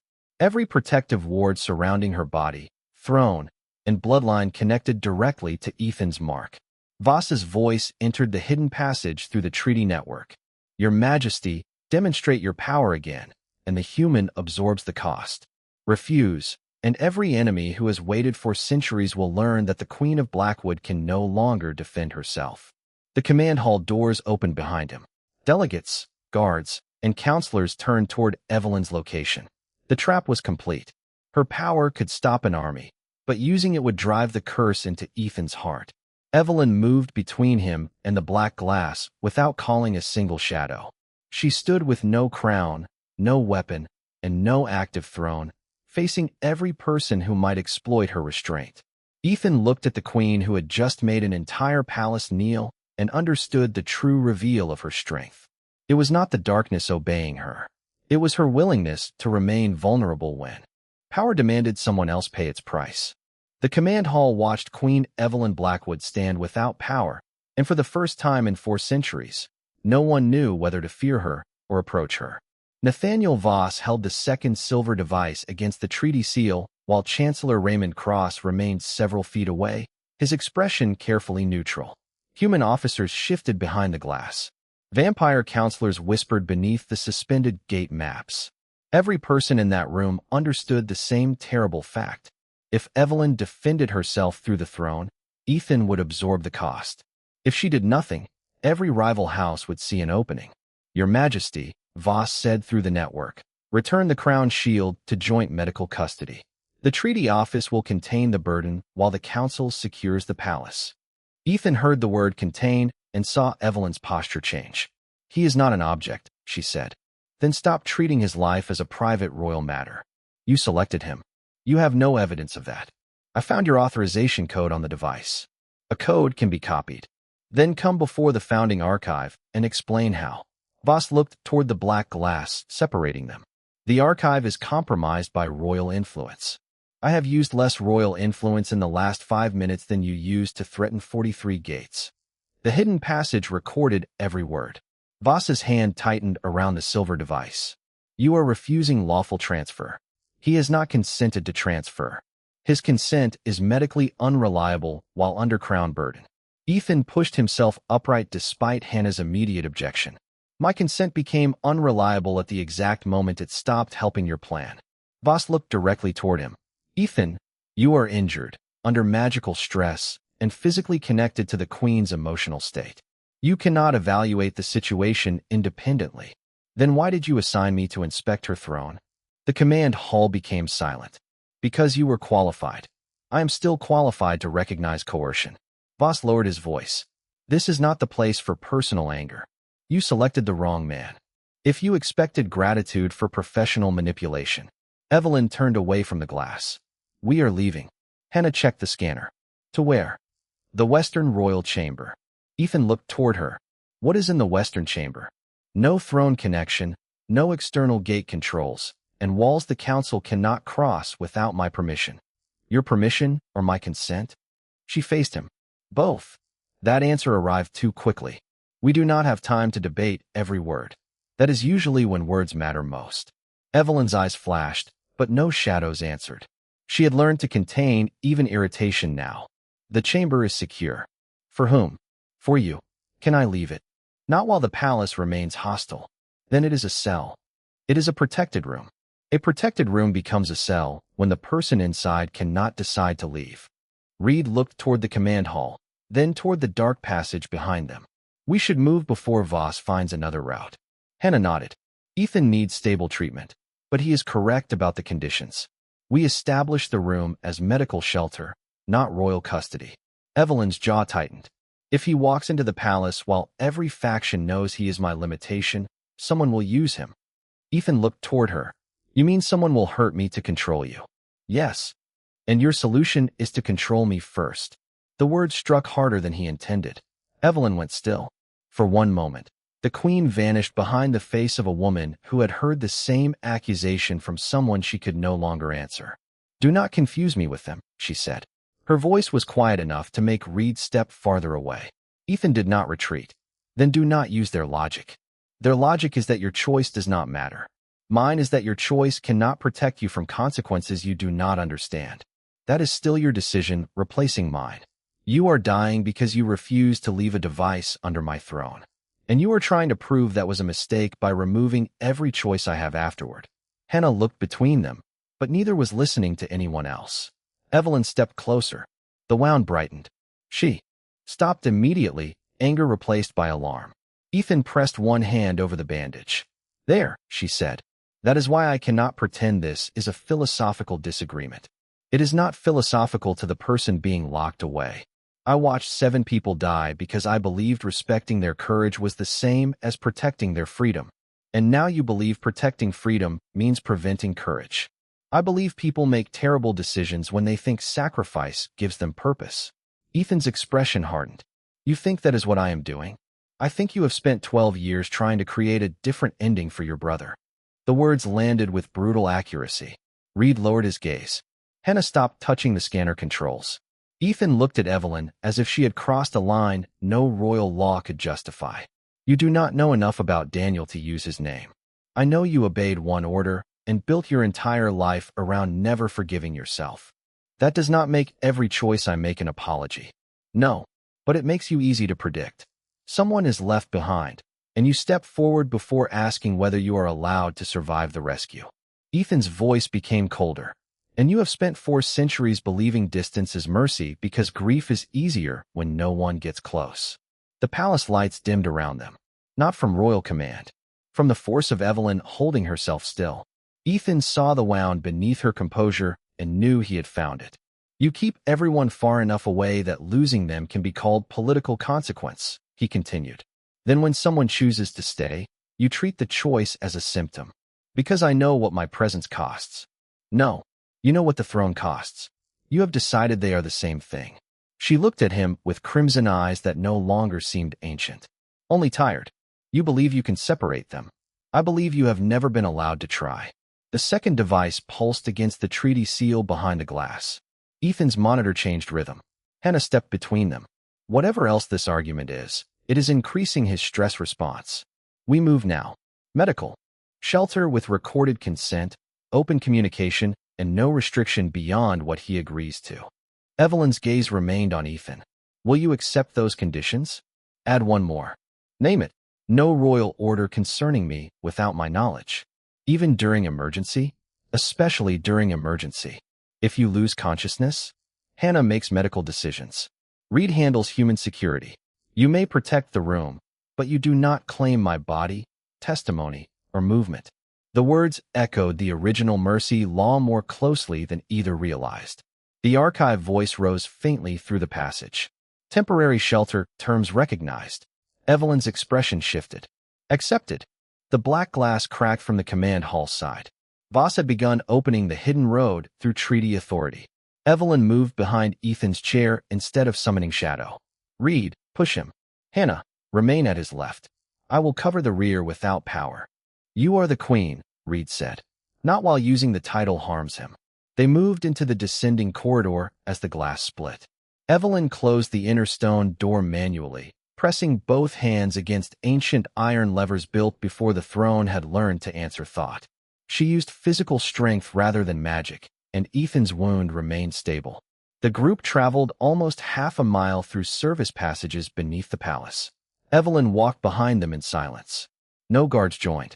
No royal lights illuminated the way. Reed used a tactical flashlight while Hannah watched the scanner. Ethan felt the strangeness of it. The most powerful vampire in the Western Territories was crossing her own palace like a fugitive because command itself had become dangerous. The Western Chamber stood behind a plain iron door with no crown symbol. Inside was a modest room containing a bed, a fireplace, a wooden desk, and one tall window overlooking the snow-covered mountains. No throne, no council maps, no ceremonial banners. A worn leather chair rested beside shelves filled with human books. Ethan recognized medical journals, engineering manuals, and novels published decades apart. This is not a royal safe room, he said. Evelyn closed the door. After Reed and Hannah entered. It was once my private study. Once. Before the seventh shield died. Hannah placed her equipment beside the bed.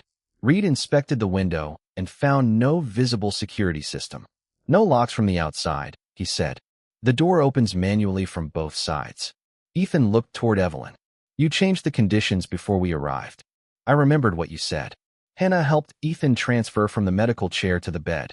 He refused more assistance than necessary, but when the wound tightened, he allowed her to support his shoulder. Evelyn watched from the far side of the room. She had placed herself at the maximum distance possible while remaining inside. How close can she stand without increasing the mark? Reed asked. Hannah studied the readings. 8 feet appears safe while she remains calm. Less than that produces a response. Her power use extends much farther.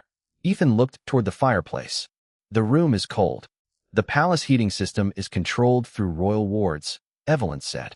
Reed checked the old stone hearth. There is wood. Lighting it may trigger a smoke alarm connected to the palace. Hannah examined the wall. Human detector. Battery powered. Ethan almost smiled. Someone modernized. Evelyn moved toward the fireplace, then stopped. May I? The question caught him off guard. She was asking permission to approach an object 15 feet from his bed. Yes. She knelt before the hearth and arranged the wood by hand. No magic. No shadow. Reed gave her a box of matches from the desk. The first match broke. The second went out. On the third attempt, a small flame caught beneath the logs. Evelyn stared at it with a mixture of irritation and fascination. I have not lit a fire without power since Abraham Lincoln was president. You need smaller kindling, Ethan said. I am receiving instruction from a patient who concealed a curse for 3 days. Both things can be true. She added thinner pieces. The flame strengthened. Reed's radio came alive. Captain, Human Command is requesting immediate status. Go, Ethan said. Reed looked toward Evelyn. She nodded. The corridor is clear. Do not answer. The door for anyone except me, Hannah, or Dr. Carter. Ethan looked at him. That sounded almost royal. I am human security. We are naturally irritating. Reed left. Hannah continued reviewing the curse pattern. The dark line nearest the heart has stabilized, but the silver crown is drawing from his stress hormones. He needs rest. I am in a bed, Ethan said. That is geography, not rest. She prepared a mild medication. This will reduce the physical stress response without affecting judgment. Ethan looked at the syringe, then nodded. I consent. Evelyn noticed the way Hannah waited for the answer even during urgency. The queen moved toward the shelves while the medication took effect. How long before Dr. Carter arrives? She asked. Less than 40 minutes if the Mercy Road keeps her route clear, Hannah replied. I need to prepare the archive chamber. There are medical tools downstairs I do not recognize. Go, Ethan said. Hannah looked toward Evelyn. No power. Stay at least 8 feet away unless his condition changes. If he loses consciousness, call me before doing anything. Understood. And do not interrogate him. Evelyn's expression became offended. I do not interrogate injured guests. Ethan raised an eyebrow. Hannah ignored both of them and left. The door closed, leaving the queen and the crown shield alone in the room. Snow moved beyond the window. Firelight softened the black walls. Evelyn stood beside the shelves while Ethan watched the silver reflection beneath his bandage rise and fall. You are still angry, she said. Yes. So am I. That seems fair. You accused me of turning grief into government policy. You accused me of turning guilt into a profession. Both accusations may contain truth. Ethan looked toward her. That is an unusual royal concession. Do not become accustomed to it. Silence returned. Less hostile now, but more intimate because neither had the shelter of argument. Evelyn touched the spine of an old medical book. Marcus gave me that. The first shield? Yes. He believed every palace should have a physician's library outside official control. He sounds sensible. He was infuriating. I am. Noticing a pattern in the people you trust. A faint smile appeared and vanished. Marcus was the seventh to die, not the first. Ethan looked toward her.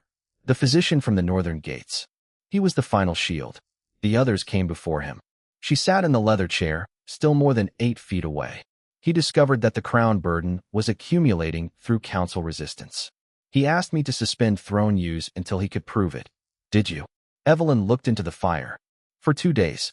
Then 3 gates reported civilian disappearances. The council declared emergency authority, and Marcus told me to act. He chose that. He said lives would be lost if I waited. And afterward, the burden advanced. He still insisted the gates mattered more. Her voice became quieter. I believed respecting his choice meant using the power. He died before dawn. Ethan did not offer comfort too quickly. Did he know the council was manipulating the resistance? He suspected. His last notes disappeared. And you believed his death was your fault. My power entered him. Through a system someone else controlled. My command still activated it. Responsibility is not the same as soul guilt. Evelyn looked toward him. You said that as if you believe it for other people.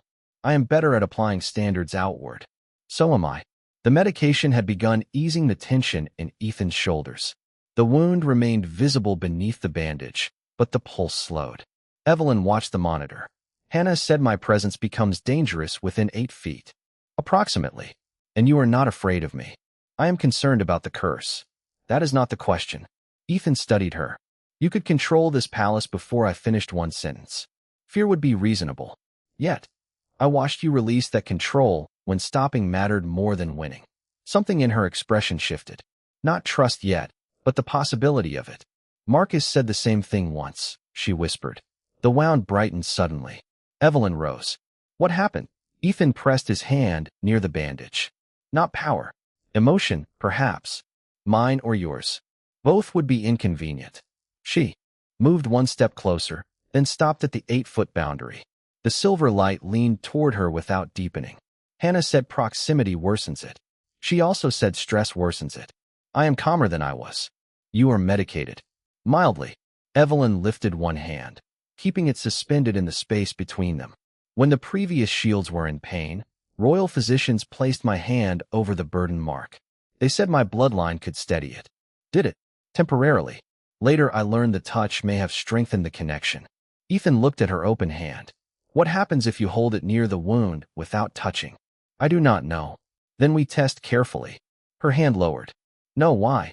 Because I want to. The honesty surprised him. She continued before he could answer. Wanting to ease your pain makes me less neutral, not more. You do not need to be neutral. You need to be honest about the risk. And you need to stop treating every risk as acceptable because it produces information. They held each other's gaze across the room. This was their real collision. Evelyn feared that caring would make her controlling. Ethan feared that needing care would make him powerless. Both recognized the other's defense because it resembled their own. 1 minute, Ethan said. You stay outside 6 feet. No touch. If the mark changes, you step back immediately. Evelyn considered the conditions. You may stop at any time. Yes. She approached slowly. At 7 feet, the wound warmed. At 6 feet, the silver crown softened from sharp white to a muted red. The pain eased. Ethan exhaled before he could hide it. Evelyn's expression changed. It is helping. For now. She raised her hand, holding it level with the bandage from 6 feet away. Crimson light gathered faintly around her fingers, but did not become royal power. It felt different, quieter, like warmth offered rather than imposed. Is that magic? He asked. No command. Only presence. The curse recognizes intention, or the original law does. They remained like that, separated by 6 feet of air that felt smaller than an embrace. Evelyn's face lost its public severity. Ethan saw fear, guilt, concentration, and a tenderness she clearly resented having revealed. You do not have to earn the right to survive this, she said. Neither did Marcus. Do not answer for him. Her voice tightened. I am answering for you. Then ask me. Evelyn's hand remained steady. Do you want to survive? Yes. Do you want my protection? He took longer to answer. I want your help. Protection depends on the terms. You negotiate while injured. Occupational habit. Do you want me to remain? The question changed the room. No law required it. No medical necessity forced it. Ethan looked at the queen sitting inside the distance she had once used to keep everyone away. Yes, he said, but not because the curse makes you responsible. Her crimson eyes softened. Then why? Because I think you are more frightened alone. The fire shifted. The silver wound dimmed another degree. Evelyn lowered her hand only when the minute ended. She stepped back exactly as promised. No command. No claim. No ownership. Yet the palace voice moved faintly through the walls. Voluntary proximity recorded. Crown shield stabilization achieved without royal authority. Evelyn stared toward the ceiling. The founding law recognizes this. Ethan looked at the mark. That may be what Cross and Voss feared. The door opened before either could say more. Hannah entered carrying Marcus Vale's missing journal. Its leather cover was burned around the edges, and one page had been marked with Evelyn's personal seal. Dr. Carter is 5 minutes away, Hannah said. And we found this behind the 7th testimony chamber. Evelyn stood. Marcus's notes. Hannah opened to the final entry. He wrote that the burden does not grow because the queen feels anger, fear, or affection. It grows when the throne converts those emotions into command. Ethan looked toward Evelyn. Your feelings are not the danger. Hannah turned the page. Beneath Marcus's handwriting was a second message added after his death. But Voss and Cross altered the system so any strong emotional bond could be used as a trigger if the queen tried to protect the shield personally. Evelyn's face became still. They want me attached to him. Yes, Hannah said. The more you care, the easier it becomes to threaten him through you. Ethan looked at the quiet silver mark beneath his bandage, then at the woman whose presence had just eased it without power. Somewhere beyond the western chamber, the palace bells began ringing again, not for gate resistance, but for the arrival of Dr. Helen Carter. Beneath those bells, a hidden council message activated across the walls, emotional bond threshold approaching. Prepare royal claim protocol. Dr. Helen Carter entered the western chamber wearing a weathered brown coat over blue medical scrubs, carrying a canvas bag in one hand and the expression of a woman who had spent the last hour refusing instructions from people with better vehicles and worse judgment. Snow had melted across her shoulders. Her gray hair was pulled into a practical knot, and her eyes moved from Hannah to Ethan, then to Queen Evelyn standing beside the fireplace. Which one of you is trying to turn a patient into a constitutional crisis? She asked. Ethan raised one hand slightly. That may be shared responsibility.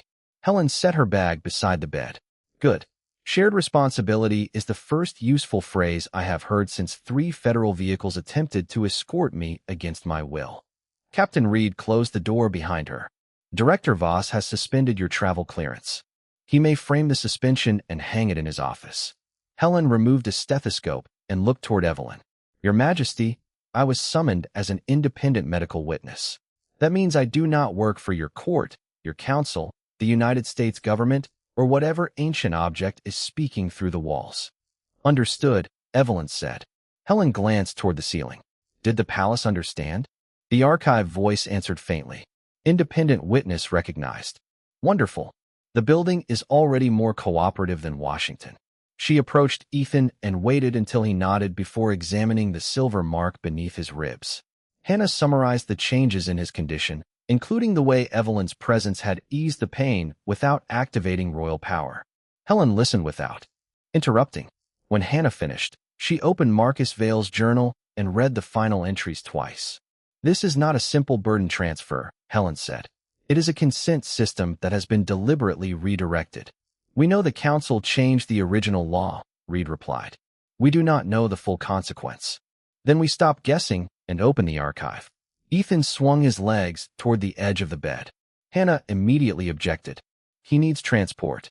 I can walk. You can also make bad decisions while standing." Helen looked at him. "Do you consent to a chair?" Ethan looked toward the door, then at the three physicians waiting for an answer instead of deciding for him. "Yes." Reed brought the medical chair. Evelyn remained beyond the safe distance while they moved Ethan into it. The silver crown under his skin stayed dim, but the hidden council message still glowed across the wall. Emotional bond threshold approaching. Prepare royal claim protocol. Helen read it and frowned. That sounds less like medicine and more like a trap with formal vocabulary. Evelyn's expression became cold. "The claim protocol would place Ethan beneath my direct protection." "And beneath your authority," Ethan said. "Yes." "What triggers it?" Helen asked. "Traditionally, the Queen declares before the council that the shield's life is joined to the crown." "Joined how?" "Legally, politically, and medically." Evelyn looked toward Ethan.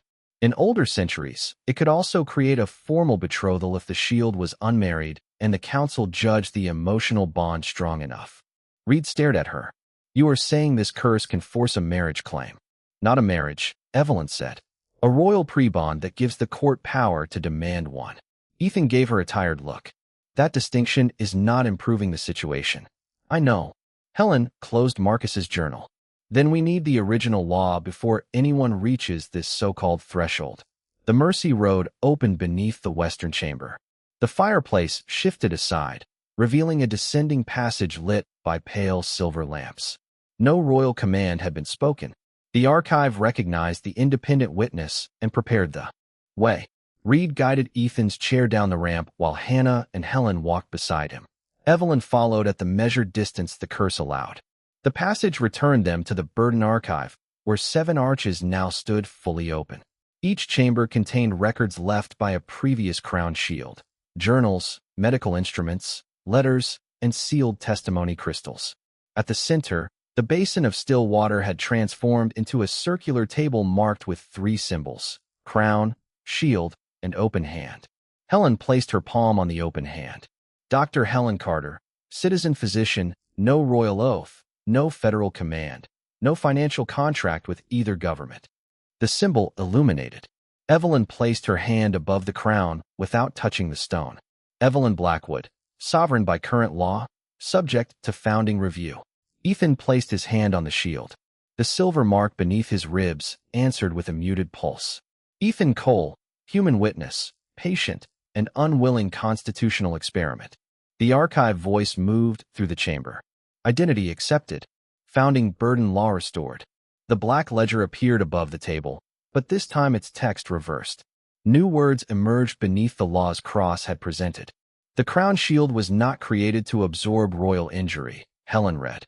"The shield was created to make the cost of royal power visible." Evelyn's face tightened. Ethan looked toward the 7 chambers. "So the wound was originally evidence." "More than evidence," Hannah said. "A living record." The archive continued. "When mortal intervention prevents harm to the sovereign, the resulting burden must remain before crown and court until cause, consent, and responsibility are judged. The shield may not be owned, confined, silenced, transferred, compelled, or bound by marriage during review." Reed looked toward the palace walls. "That invalidates every current option the council presented." "Yes," Helen said. "Custody, claim, and forced royal bond all violate the founding rule." Evelyn read the next passage. "The sovereign owes the shield not blood, title, or marriage, but open judgment. The debt belongs to the institution that created the harm." Ethan looked at her. "Not to you personally." She met his gaze. "The throne acted through me. The law says the institution is judged before the individual. That does not erase my responsibility. No, it stops responsibility from becoming ownership." The archive opened Marcus Vale's final record. His image appeared above the table, older than Ethan had expected, with tired eyes and a physician's coat beneath formal vampire court robes. If this testimony is being viewed, Marcus said, the council has activated the final shield clause. Evelyn stepped closer before remembering the danger and stopped. Marcus. The image continued. The 7 burdens were never separate events. Each shield carried part of one accumulated royal debt. The council linked us across generations so no single investigation could expose the full pattern. The 8th shield will inherit the remaining burden. Ethan felt the dark lines beneath his ribs tighten. Hannah checked the scanner. The mark is holding more than the current attack. That is why it behaves like a network, Helen said. It contains unresolved injuries from all 7 cases. Marcus's image turned toward the place where the queen would stand. Evelyn, they will tell you that saving the final shield requires a permanent claim. They will tell you only marriage, blood bond, or royal possession can stabilize the accumulated burden. That is false. Evelyn's hands trembled. Then what stabilizes it? The recording answered as if he had heard her. Public restoration of personhood. The shield must be recognized not as protector, vessel, consort, or servant, but as the injured witness whose consent outranks the convenience of the crown. A 4th symbol appeared on the table, a human figure standing outside a broken circle. The archive voice spoke. Final shield status confirmed. Ethan's name formed beneath the symbol. Every previous shield's name connected to his through silver lines. What happens if I die? Ethan asked. Helen looked at the records before answering. The burden does not disappear. It transfers outward. To Ashford. Not only Ashford, Hannah said. To every person currently protected by the Blackwood Treaty Network. Reed looked toward the map forming above them. Thousands of lights appeared across hospitals, border towns, power stations, shelters, and transportation gates. How many? Potentially more than 80,000 people, Helen said. The curse would distribute the unresolved debt through the populations benefiting from the system. Evelyn's expression became still with horror. That was always the purpose. What do you mean? Reed asked. The council does not need Ethan to die immediately. They need him close enough to death that I accept the claim protocol. If I claim him, they preserve the burden inside one controlled body. If I refuse and he dies, the resulting crisis justifies permanent emergency rule. Ethan looked toward the glowing message above the archive. Either way, they gain control. The table revealed another law. When emotional attachment between crown and shield exceeds the threshold of political neutrality, the council may petition for a protective pre-bond. Helen read slowly. The pre-bond grants the sovereign authority over residence, treatment, travel, testimony, and future marital eligibility of the shield until the burden ends. Ethan looked toward Evelyn. Future marital eligibility. It means you could not marry anyone without royal release, she said. Including you? If the council declared the bond dynastically necessary, they could pressure the crown to formalize it. Pressure you or require you? Under the altered law, refusal could be treated as abandonment of the shield. Reed let out a slow breath. So the council created a system where caring about him becomes evidence that you should own him. Yes. Evelyn's voice carried disgust. And if I remain distant, they argue I am failing my duty. Ethan looked toward the 7 preserved names. That is why every option felt designed to preserve the trap. The archive voice continued. Emotional bond threshold measured by royal action, shield reliance, voluntary proximity, and mutual preference. The words from the western chamber appeared in light. Do you want me to remain? Yes. The silver symbols shifted. Bond threshold, 68%. Hannah looked toward both of them. Their private conversation was recorded. Evelyn's face hardened. The palace recognized voluntary stabilization. The council system interpreted it as pre-claim evidence, Helen said. 2 legal frameworks are reading the same moment differently. Ethan studied the percentage. What happens at 100? The royal claim protocol activates automatically, Evelyn said. The council will present me with a choice before witnesses. Claim you, surrender you, or abandon the throne. And the original law? Helen touched the open hand symbol. It offers another path. New text appeared. The shield may invoke separation of debt from bond. Emotional connection shall not determine custody. Affection shall not become contract. Protection shall require continuing consent. The final sentence illuminated more brightly than the others. What does invoking it require? Ethan asked. A public declaration from both parties, Helen said. You must define what the bond does not permit before you define what it means. Evelyn looked toward him. We establish boundaries in law. And if we disagree, the bond remains unrecognized. Reed glanced toward the passage. Cross and Voss will not allow a public declaration if it destroys the claim protocol. Then we make the declaration before they can close the archive, Ethan said. Evelyn's expression became guarded. You are assuming we should preserve any bond at all. I am assuming the curse is already using one. Pretending there is nothing between us gives the council control over its meaning, and defining it may expose you to political consequences you do not understand. There it is again. What? You deciding I do not understand enough to choose. She looked away. The argument from the Western Chamber returned between them, but now its consequences were written into law. Helen stepped back from the table. This declaration cannot be medical advice. It has to be yours. Hannah and Reed moved toward the outer ring, leaving Ethan and Evelyn facing one another across the founding symbols. The Queen remained beyond the distance that would intensify the wound. What do you want the bond to prevent? She asked. Ethan answered first. You cannot command my body, treatment, movement, testimony, work, relationships, or loyalty. The shield symbol recorded each term. You cannot use my injury to justify punishment, territorial expansion, or emergency authority. Agreed. Evelyn placed her hand above the crown symbol. You cannot be compelled to defend me, serve the throne, conceal evidence, accept court status, or remain near me. Ethan nodded. Agreed. You may refuse my presence at any time. Agreed. And if I ask you to leave? Her voice changed slightly. I leave. The admission cost him more than expected. The bond percentage dropped from 68 to 51. The council framework weakened as ownership disappeared from the definition. The original mercy symbol grew brighter. Ethan looked at Evelyn. My turn. You cannot be forced to use power to save me. Her eyes narrowed. I do not accept that. Then explain. If your life is in immediate danger and I can help without violating your stated refusal, I will act. That sounds like authority. It is the same emergency standard your physicians use. Helen spoke from outside the ring. She is correct, provided the action is limited, medically necessary, and reviewed afterward. Ethan considered it. Then you may intervene to preserve life, but not to establish claim, blood bond, or political control. Agreed. You cannot be forced to marry me because I was injured. Evelyn's gaze stayed on his. Agreed. You cannot offer marriage as payment. Agreed. You cannot treat guilt as consent. Her voice became quieter. Agreed. The table displayed the result. Mutual bond classification, voluntary witness shelter. No ownership. No betrothal. No blood debt. No exclusive claim. Termination by either party.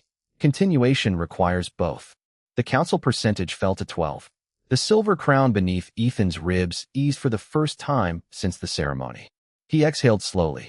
Evelyn looked toward the changing mark. It worked. Partially, Hannah said. The accumulated burden remains, but the claim mechanism has lost most of its control. Then the archive revealed the final consequence.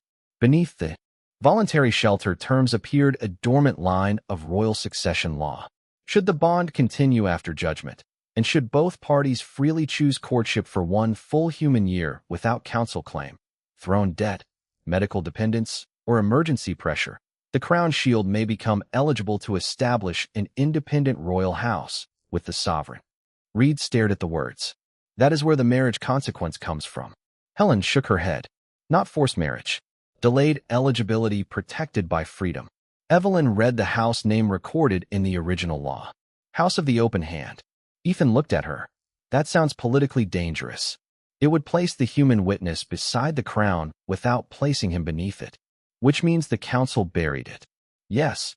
A deep bell sounded above the archive. The outer doors sealed. Chancellor Cross's voice entered through the palace network. Founding review is suspended under emergency authority.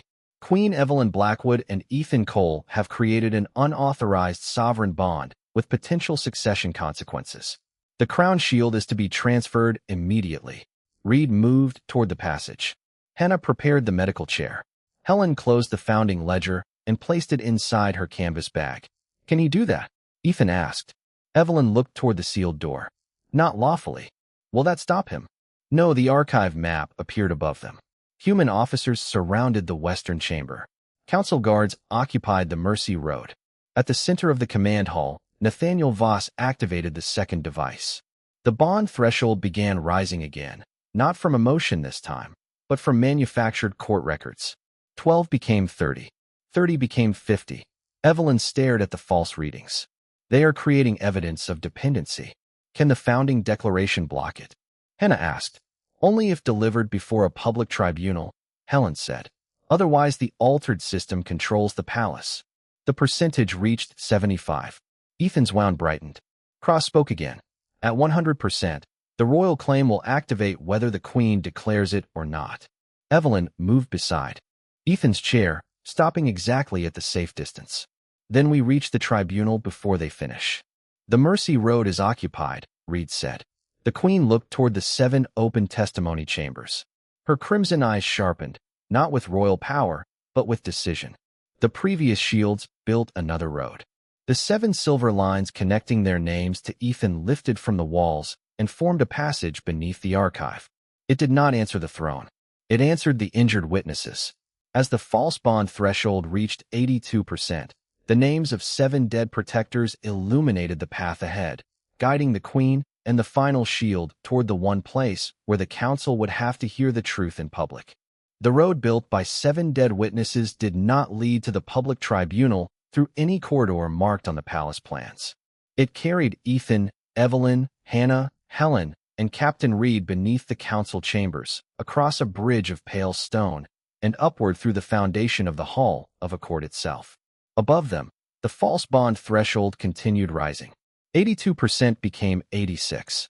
86 became 90. Each increase sent a silver pulse beneath Ethan's ribs, but the witness road absorbed part of the strain, dividing the pressure among 7 names that had waited centuries to be heard. They are using court records to manufacture dependence, Helen said as she walked beside the medical chair. They can claim that every medical decision, every protected route, and every moment of proximity proves Ethan is no longer acting freely. Then we place the founding declaration into the public record before the system reaches 100, Reed replied. The tribunal is already in session, Evelyn said. Cross will not wait for us. They heard the crowd before reaching the final door. Hundreds of voices moved through the hall above, vampire nobles speaking in controlled whispers, while human delegates argued across secure communication channels. The night accord had drawn representatives from 9 vampire houses, 7 western states, federal treaty offices, medical boards, border authorities, and civilian communities dependent on Blackwood gates. Now every one of them had been told that the queen had formed a secret bond with an injured human and endangered the treaty to protect him. The witness road stopped before a wall carved with 7 open hands. Ethan looked toward Evelyn. Can they refuse us entry? They can refuse me, she said. They cannot refuse the shields. The 7 names illuminated. The wall opened directly behind the central tribunal platform. Conversation vanished as the Queen of Blackwood entered without a crown, walking behind a human medical chair. Hannah and Helen remained at Ethan's sides. Reed followed in uniform with his radio visible, but no weapon drawn. The Hall of Accord rose nearly 100 feet above them, supported by black pillars wrapped in silver treaty script. Crimson banners hung from the vampire galleries. Human state flags stood behind a long delegation table fitted with cameras and translation equipment. At the center, Chancellor Raymond Cross occupied the neutral judge's position. Nathaniel Voss stood beside him with the second silver device secured beneath a transparent case. Every display in the hall showed the same warning. Royal bond threshold at 91%.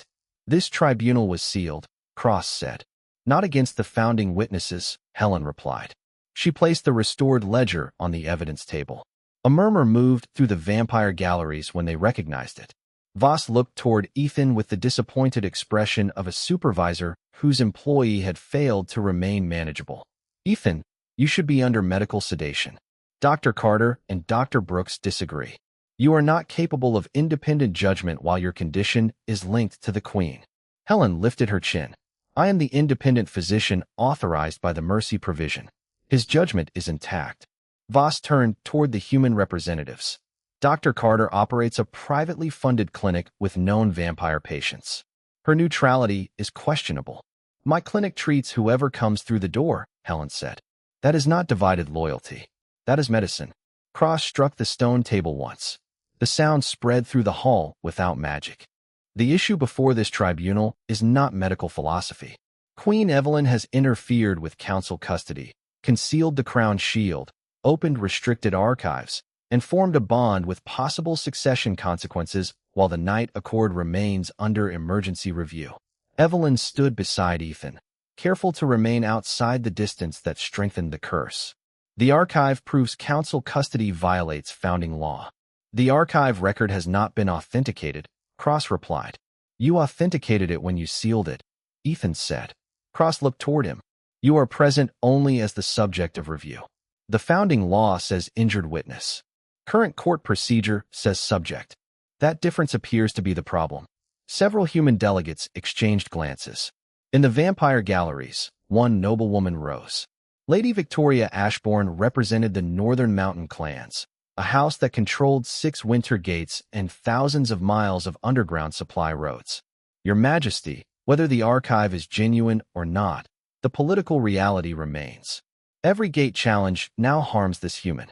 If rival houses learn that opposing you can weaken him, he becomes the most dangerous vulnerability the crown has ever possessed. He was made vulnerable by the council's system, Evelyn said. The kingdom cannot be governed by assigning blame while gates remain unstable. Nor can it be governed by sacrificing one person whenever stability becomes inconvenient, Ethan replied. Victoria looked down at him. Human, you do not understand what those gates protect. If the northern roads close during winter, communities lose heat, medicine, and food within days. I understand emergency systems. Then you understand why one life cannot outweigh thousands.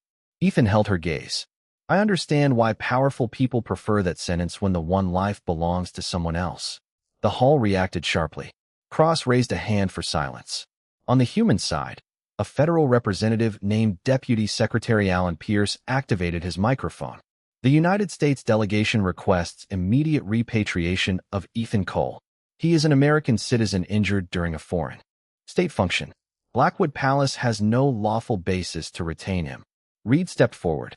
He has not requested repatriation. Pierce looked toward him. Captain, your command authority has been suspended pending review. Then I am speaking as a witness. You are speaking outside your assignment. My assignment was to protect the delegation, including Mr. Cole. Voss addressed Ethan directly. You can end this dispute by agreeing to human medical transfer. To a facility controlled by your office? To a joint treatment center. Will Queen Evelyn be permitted access? Not while the bond remains active. Will Dr. Carter direct treatment? A federal team will assume authority. Will I be allowed to refuse procedures? Voss paused. Decisions will follow emergency medical standards. That means no. The false threshold climbed to 93%. The silver crown beneath Ethan's ribs tightened. Hannah lowered the cooling field and checked his pulse.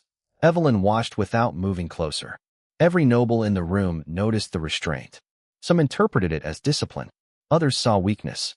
Lord Adrian Marrow of the Eastern Houses rose from the Crimson Gallery. The Queen has already placed this mortal above her court. She has refused throne power, abandoned gate command, and entered a private shelter bond. How many citizens must face uncertainty because she cannot bear to lose one favored human? Evelyn's expression did not change. He is not favored because he was injured. Then why do you remain beside him? Adrian asked. The question was designed for the crowd, not for truth. If she said duty, the council would claim custody. If she said affection, they would claim bond. If she denied both, they would accuse her of abandonment. Ethan saw the trap before she answered. Because I choose to witness what my government did to him, Evelyn said. Choice is not ownership. Presence is not claim. Responsibility is not romance, and compassion is not a constitutional emergency. The founding ledger illuminated at those words. The threshold paused at 93. Helen leaned toward Ethan. The original law is resisting the manufactured record.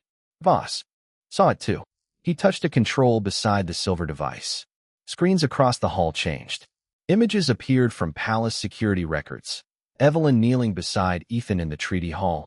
carrying him to the medical table, remaining in the western chamber, holding one hand near his wound, and standing between him and the command hall. The images contain no private words, only carefully selected moments. The Queen's behavior exceeds ordinary responsibility, Voss said. She has isolated herself with the shield, refused lawful transfer, and altered palace operations around his condition. Evelyn's eyes darkened. You recorded a medical shelter after I prohibited surveillance. Treaty security cannot be excluded from potential succession events. There was no succession event. Cross opened a second display.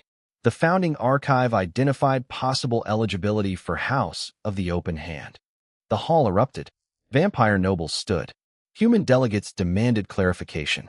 Reporters behind the observation screens transmitted the phrase across every border network before anyone could define it.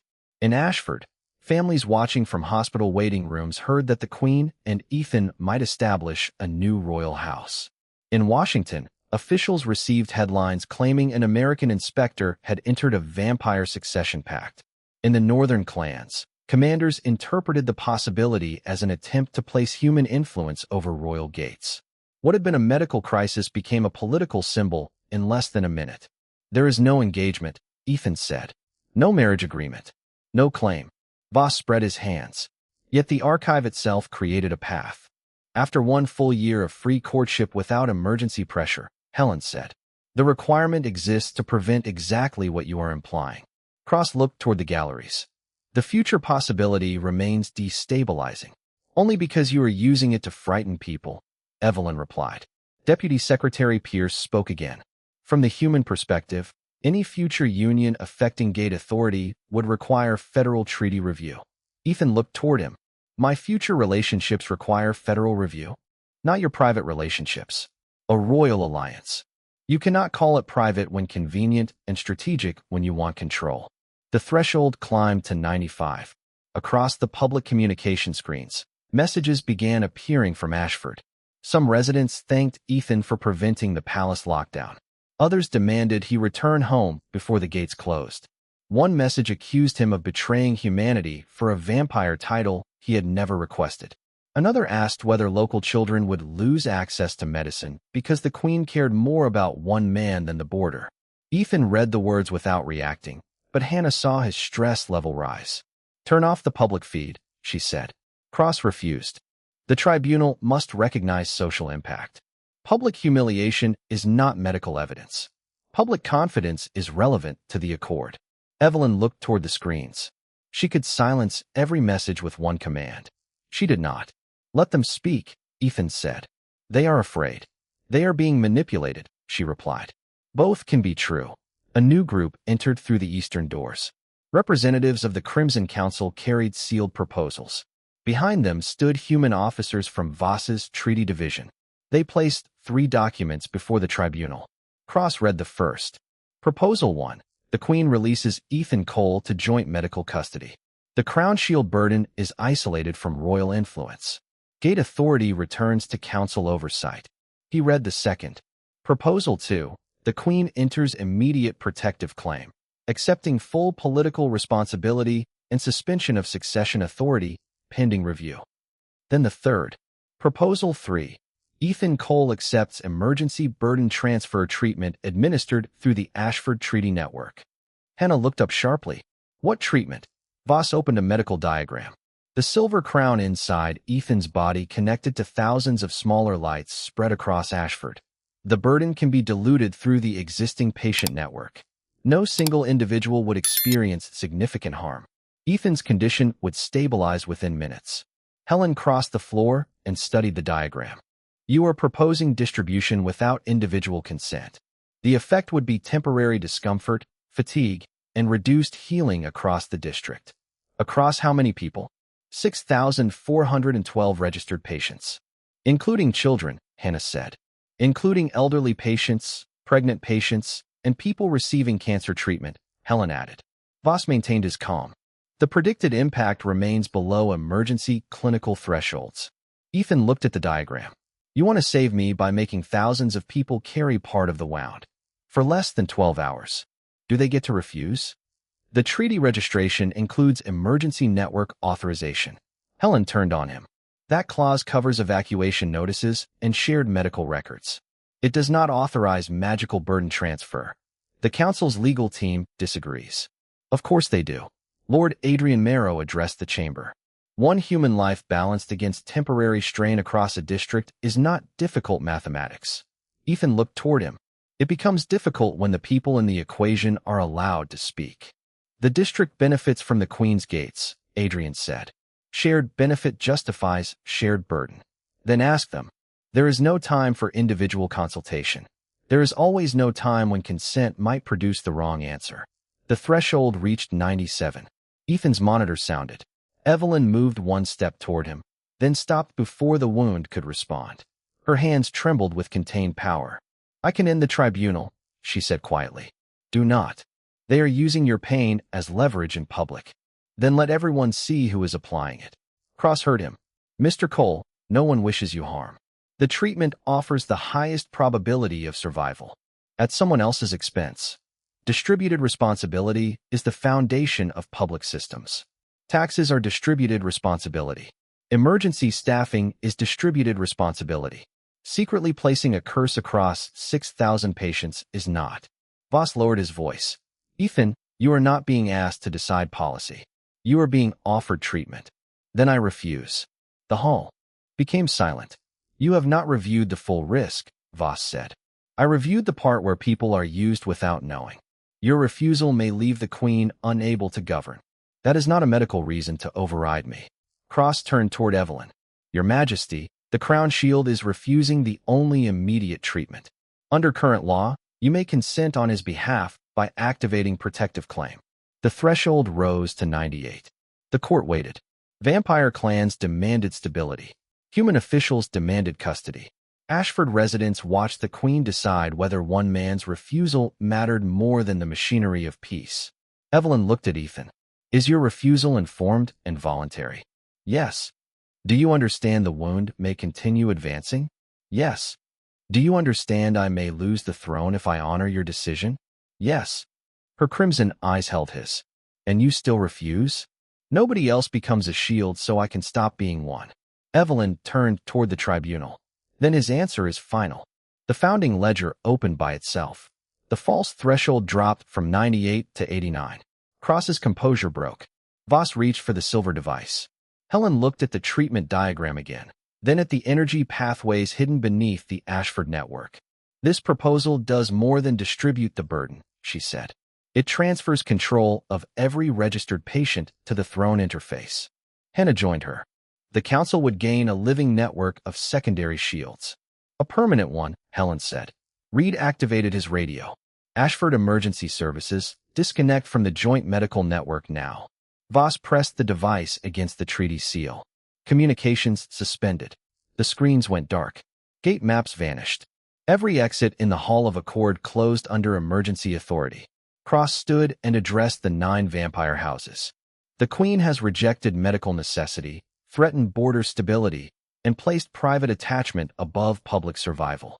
The Crimson Council petitions for immediate suspension of her crown.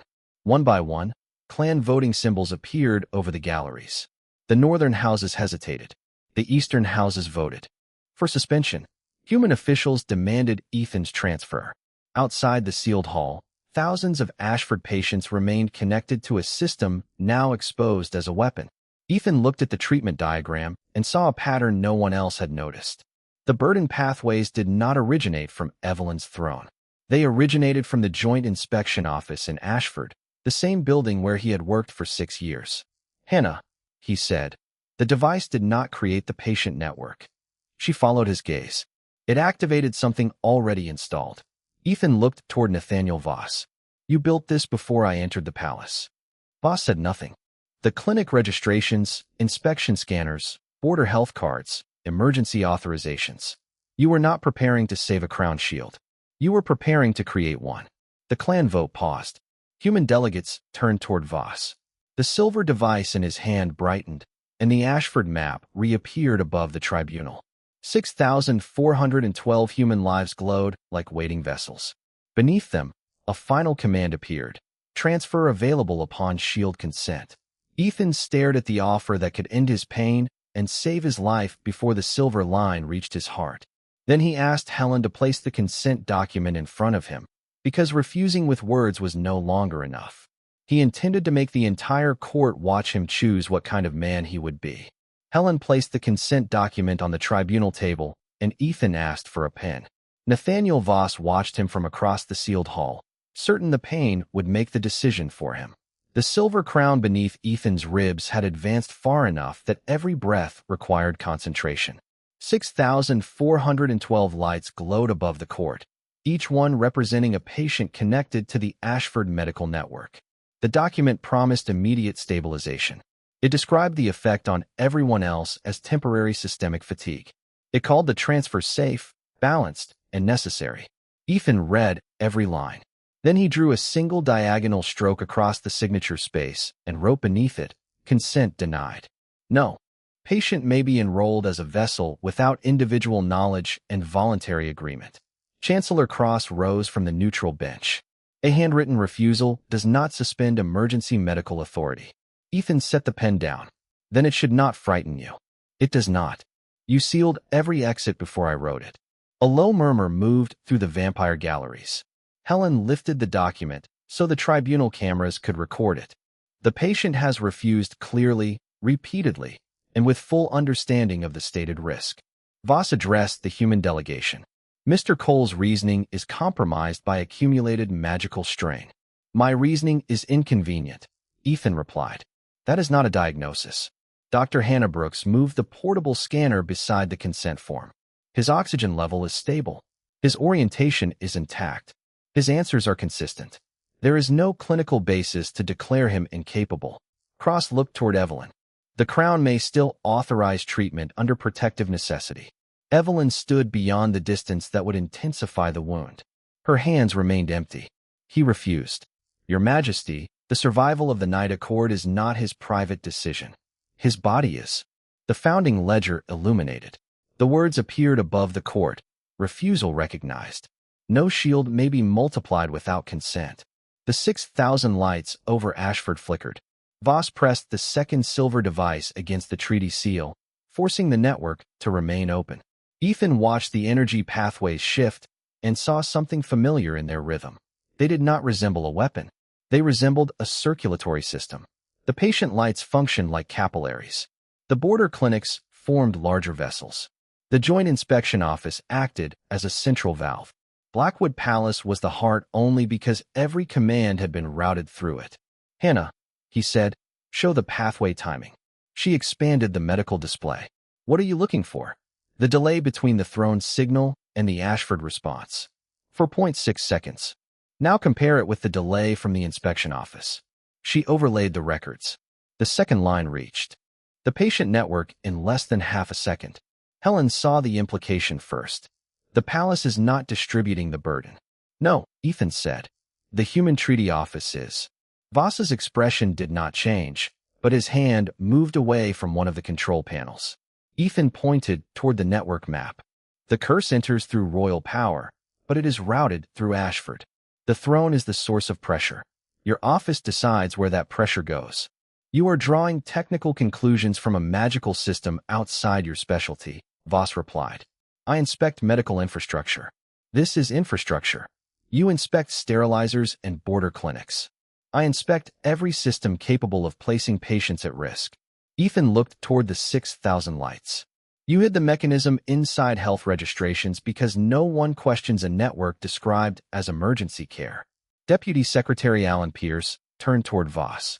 Is the Ashford office capable of redirecting Crown burden without palace authorization? Not under normal treaty settings. That was not the question. Voss's voice remained controlled. The network was designed for disaster support. It can distribute heat loss, healing fatigue, and environmental strain between medical facilities during gate failure. Helen looked at him in disbelief. You built a system that can move physical consequences between patients. With safeguards. Safeguards controlled by your office. Under federal and council review. Ethan looked toward the vampire galleries. The council gave him access to royal burden law. The Human Treaty Office gave him access to thousands of bodies. Each side supplied half of the machine and called the other half oversight. Lord Adrian Marrow rose. Even if the network was concealed, it now offers the only treatment capable of saving you. No, it offers a way to keep the same system alive. You would rather die? Adrian asked. Ethan took a careful breath. I would rather find the valve. He asked Hannah to display the records from the 7 previous shields. Their burden patterns appeared beside his own. Each person had carried a different concentration of royal strain. Marcus. Vale's record showed repeated increases during gate disputes. Sarah Bennett's showed smaller transfers associated with treaty audits. The others formed a pattern across decades. Ethan studied the timing, not the final outcomes. They were not random, he said. Each shield carried pressure from a different part of government. Helen followed the lines. Marcus absorbed military gate commands. Sarah absorbed treaty investigations. Thomas Gray carried succession challenges. Elena Price carried medical disputes. Reed looked toward the remaining names. The council divided the system by function. So no one patient revealed the whole design, Ethan said. But the final shield inherited all 7 pathways. Hannah looked at his scan. That is why your mark keeps changing shape. It is trying to become a complete network. Ethan pointed toward the central crown symbol, then stopped treating the wound as something to remove. It is a map of how the system operates. Evelyn's expression sharpened. Can you reverse it? Not safely while every pathway still leads through one authority. Then what do you need? Consent gates. Cross frowned. Explain. Ethan looked toward the suspended map of Blackwood territory. Right now the throne issues a command. The council challenges or redirects it, and one body absorbs the conflict. Replace that structure with separate approval layers. Medical commands require independent physicians. Border closures require local civilian review. Military routes require both human and vampire security witnesses. No single official can send the cost forward without another person seeing it. Adrian laughed without humor. You propose governing 43 gates through committees while winter communities wait for heat. I propose emergency authority with visible limits. Immediate actions can occur, but every use must name the cost, identify who bears it, and expire unless reviewed. That would slow the crown. Yes. The answer surprised the hall. Ethan continued. Systems become dangerous when speed is treated as proof of virtue. Daniel died because someone decided efficiency mattered more than allowing the people affected to question the order. I will not rebuild that decision on a larger scale. Evelyn watched him without speaking. He was not using grief to justify sacrifice now. He was using it to design a system where no one could disappear behind procedure again. Helen opened Marcus Vale's journal and searched the pages. Marcus described something similar. She read from a diagram near the back. Distributed witness authority. 7 independent approvals corresponding to 7 forms of royal consequence. Hannah looked toward the 7 testimony chambers. The previous shields were not only patience. They were supposed to be permanent checks on the throne. The council turned each check into a vessel, Ethan said, then erased the roll when the person died. The founding ledger opened wider. 7 symbols rose from its pages. Medicine, military passage, treaty law, succession, public shelter, gate energy, and civilian consent. Each symbol connected to one of the dead shields. The archive voice filled the hall. Original shield function restored in principle. Burden may be separated if living witnesses accept review without ownership. Cross stood abruptly. The tribunal has not authorized restoration. The founding law predates your tribunal, Helen said. It does not require permission from the institution under judgment. Voss moved to shut down the Ashford display. Reed stepped between him and the control panel. Do not touch it. Captain, you have no active command. Then I am a citizen witnessing attempted evidence suppression.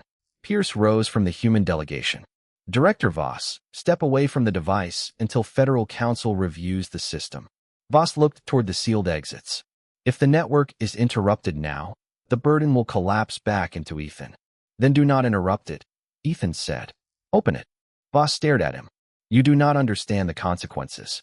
Make every pathway visible. Show Ashford exactly what the system has been asking their bodies to carry. Public disclosure could cause panic. Private concealment already caused the danger. Helen activated the independent witness seal. The patient network began broadcasting to every connected clinic. Screens in Ashford displayed the burden pathways in plain language. No one received magical strain. They received information. Patients learned when their registrations had been altered, which officials had approved the clauses, and how the system could have used them. Families gathered in waiting rooms. Nurses read the records aloud. City administrators demanded immediate disconnection from unauthorized functions. The 6,000 lights changed from silent vessels into individual witnesses. One by one, they selected refusal. The transfer option weakened. Voss pressed the device harder against the treaty seal, but the network no longer obeyed automatically. Consent gates appeared where Ethan had predicted. "You are destabilizing emergency medicine across the border," Voss said. "No," Ethan replied. "I am separating care from control." The first outside testimony entered the hall through the restored public channel. An elderly woman from New Mexico identified herself as the daughter of Thomas Gray, the third Crown Shield. She held a faded letter her father had written before his death. He said he was not protecting the Queen from an enemy, she told the tribunal. He was protecting witnesses from a court order that should never have been issued. A man in Oregon appeared next, the grandson of Sarah Bennett. He had inherited her sealed personnel file. "My grandmother requested an investigation into altered gate reports. The treaty office classified her illness as private royal service." Another family came forward, then another. Descendants of the Seven Shields had spent generations believing their relatives died in isolated acts of loyalty. Now the complete network showed that each had resisted a different abuse of power. Their stories aligned with Marcus's records. Evelyn listened as names she had carried in private grief were returned to families, professions, and choices. They were no longer 7 failures she had hidden inside herself. They were witnesses whose warnings had been separated so no one could see the whole truth. The founding archive recognized every testimony. The silver lines beneath Ethan's ribs changed direction. Instead of tightening toward his heart, they extended outward into the 7 restored witness symbols. Hannah watched the scanner. "The pressure is redistributing into legal records rather than bodies." Helen nodded. The original system stored consequence through public accountability. The altered system stored it through physical suffering. "Can we complete the separation?" Evelyn asked. Helen studied the map. "The medical pathway is open. Civilian consent is open. Treaty review is opening through the family testimony. We still need military passage, succession, gate energy, and public shelter." Reed offered his security credential. "I can witness military passage." Pierce stood from the federal table. "The human delegation will require formal authorization." Reed looked toward him. "Then authorize it." Pierce hesitated. Every camera in the hall turned toward him. For years, treaty officials had praised shared responsibility while keeping decision-making inside sealed offices.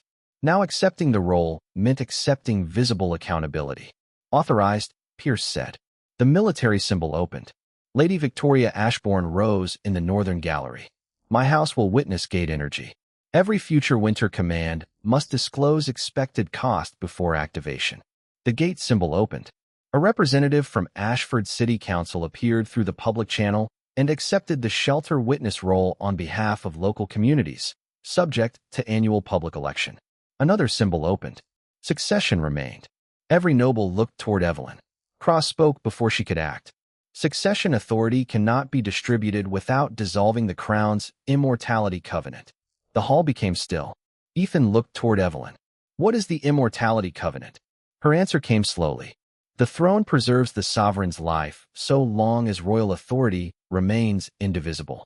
It was designed to ensure continuity." Helen looked at the final sealed symbol. "An indivisible authority is what keeps the burden network centered on one body." "Yes." "Then separating the system requires breaking the covenant." "Yes." Ethan understood the consequence. Evelyn could distribute power, end the crown burden, and make the new consent structure permanent, but the throne would no longer preserve her from age, illness, or injury. She would remain a vampire, but no longer an untouchable sovereign sustained by the institution. Cross looked toward the galleries. "The alternative is simple. Preserve indivisible crown authority, activate the protective claim, and stabilize the shield immediately. No civilians need be affected. No houses lose control. No centuries-old covenant is destroyed. And Ethan becomes royal property," Evelyn said. "Protected royal responsibility, Cross corrected, with residence, treatment, testimony, and future marriage controlled by the throne. Only until the burden ends. A bird in your system can continue whenever convenient, Ethan replied. Boss looked toward him. You have proven your integrity. No one disputes that. But integrity does not operate gates. A nation cannot survive if every emergency waits for personal consent. Ethan gestured toward the newly opened symbols. That is why the system uses representatives. Not every patient decides every command. But no command remains invisible, permanent, or cost-free. And if the representatives disagree, then the person demanding action explains why the disagreement should be overridden in public. Slow, inefficient, vulnerable, human, Ethan said, which is exactly why no one person gets to decide who pays. The founding ledger accepted the structure. 6 of 7 pathways separated from Ethan's wound. The final line remained connected to Evelyn through the Immortality Covenant. His monitor steadied, but the dark line nearest his heart did not retreat. Henna looked toward the scan. The remaining burden is entirely royal now. It will not move until succession authority changes. Cross addressed Evelyn. Your Majesty, you have 3 minutes before the system completes emergency claim. Preserve the throne, claim the shield, and retain immortality. Or divide succession, lose the covenant, and accept every future risk as an ordinary sovereign. Ethan looked at her. There may be another way. Not before the threshold reaches 100, Helen said. Evelyn's gaze remained on the final line, connecting her life to his wound. If I break the covenant, what happens to him? The accumulated burden loses its central source, Hannah replied. The mark should begin releasing. I cannot promise complete recovery, but the immediate danger would fall sharply. And if I preserve it, the claim could stabilize him, but his autonomy would become attached to the throne. Ethan spoke before anyone else could. You do not owe me immortality. Evelyn looked at him. This is not about debt. Then do not choose from guilt. You refused life because the price was other people. That was my choice. And this is mine. The false bond threshold reached 99%. Above the tribunal, the Black Crown divided into 2 possible futures. In one, Evelyn remained immortal and Ethan lived beneath permanent royal protection. In the other, the crown broke into 7 accountable powers. Ethan's wound released its burden, and Evelyn stepped into a future where time could finally touch her. The queen who had survived 4 centuries looked at the human who had just taught both worlds that protection, without consent, was another form of control. Then she removed the last royal ring from her hand and placed it beside Ethan's crossed-out consent form. Open the succession witness, she said. Cross rose in alarm. Your Majesty, once the covenant is broken, it cannot be restored.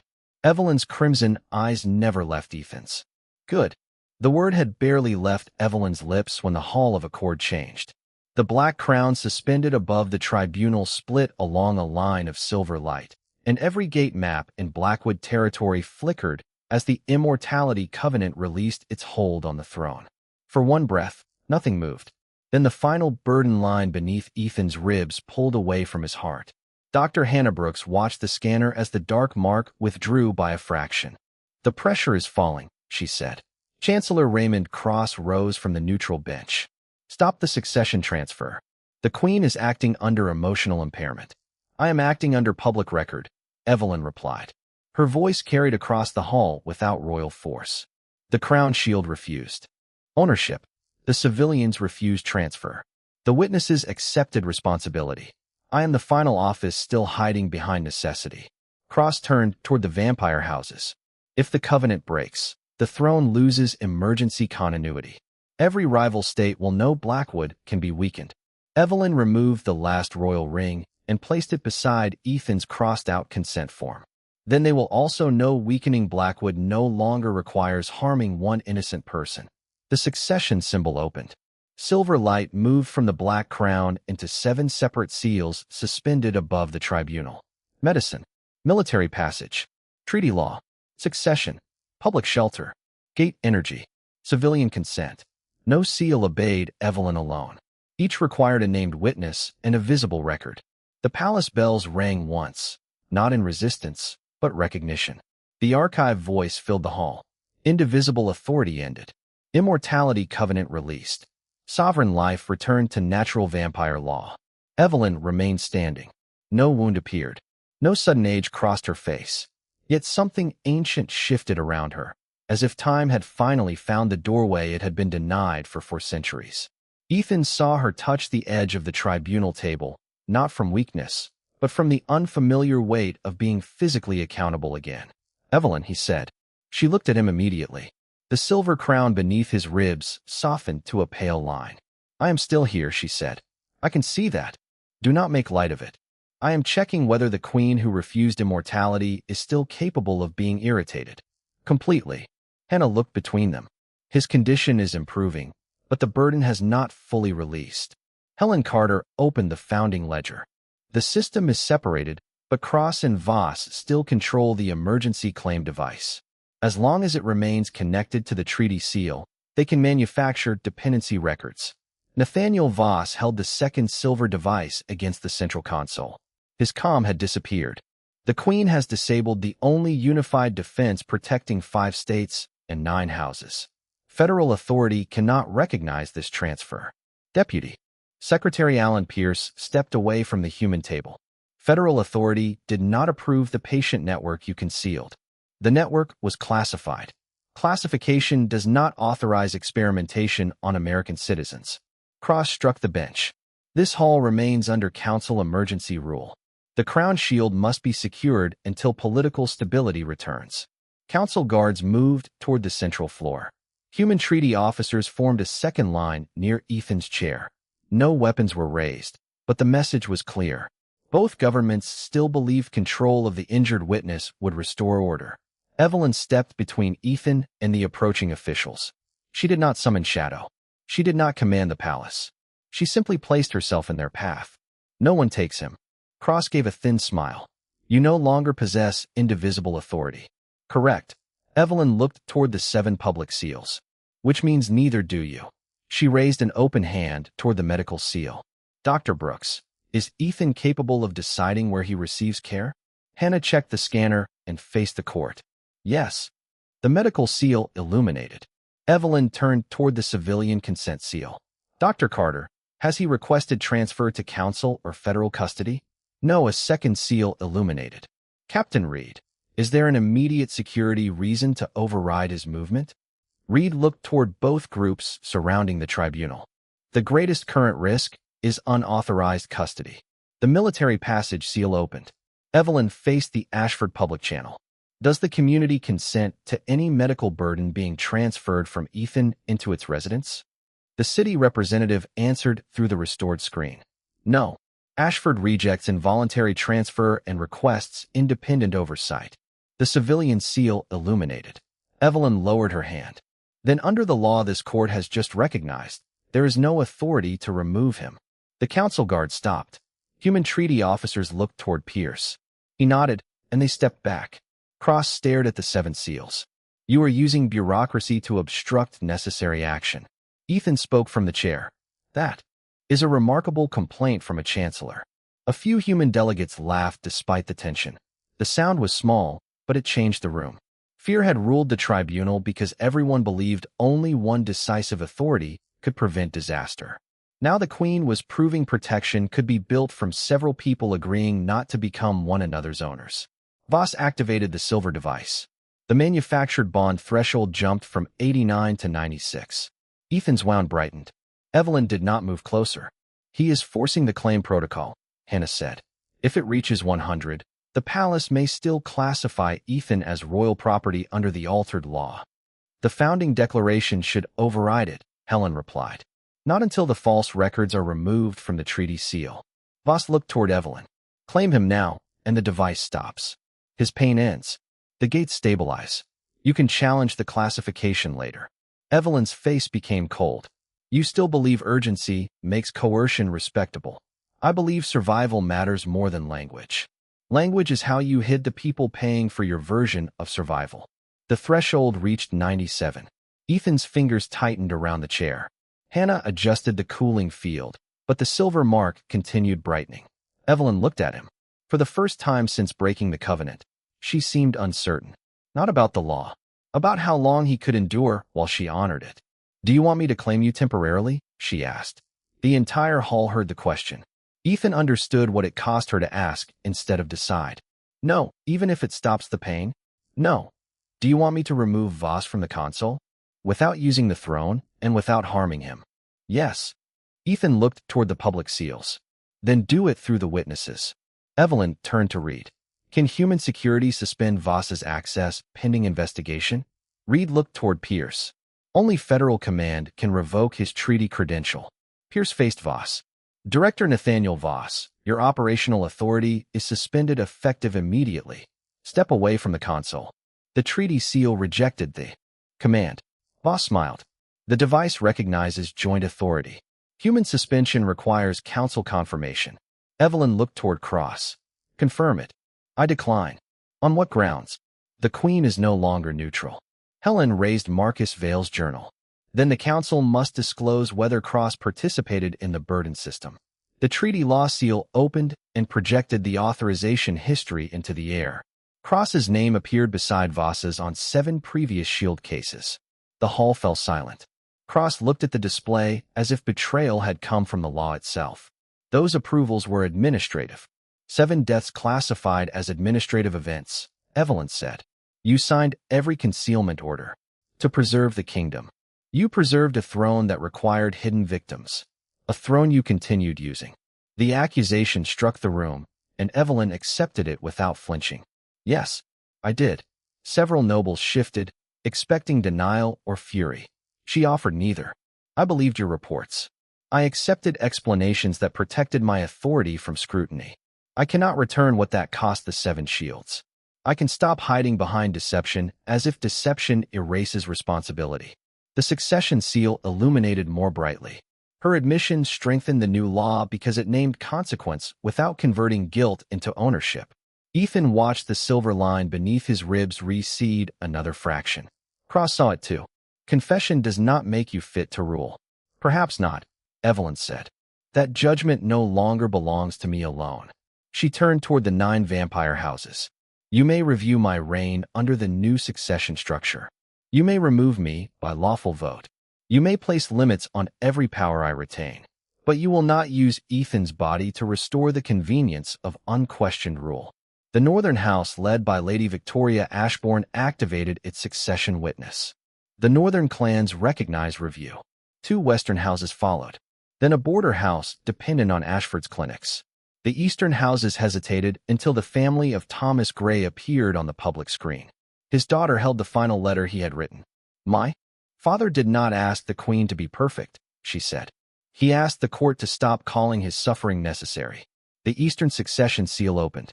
Cross lost joint authority. The treaty device dimmed in Voss's hand. The false threshold stopped at 98.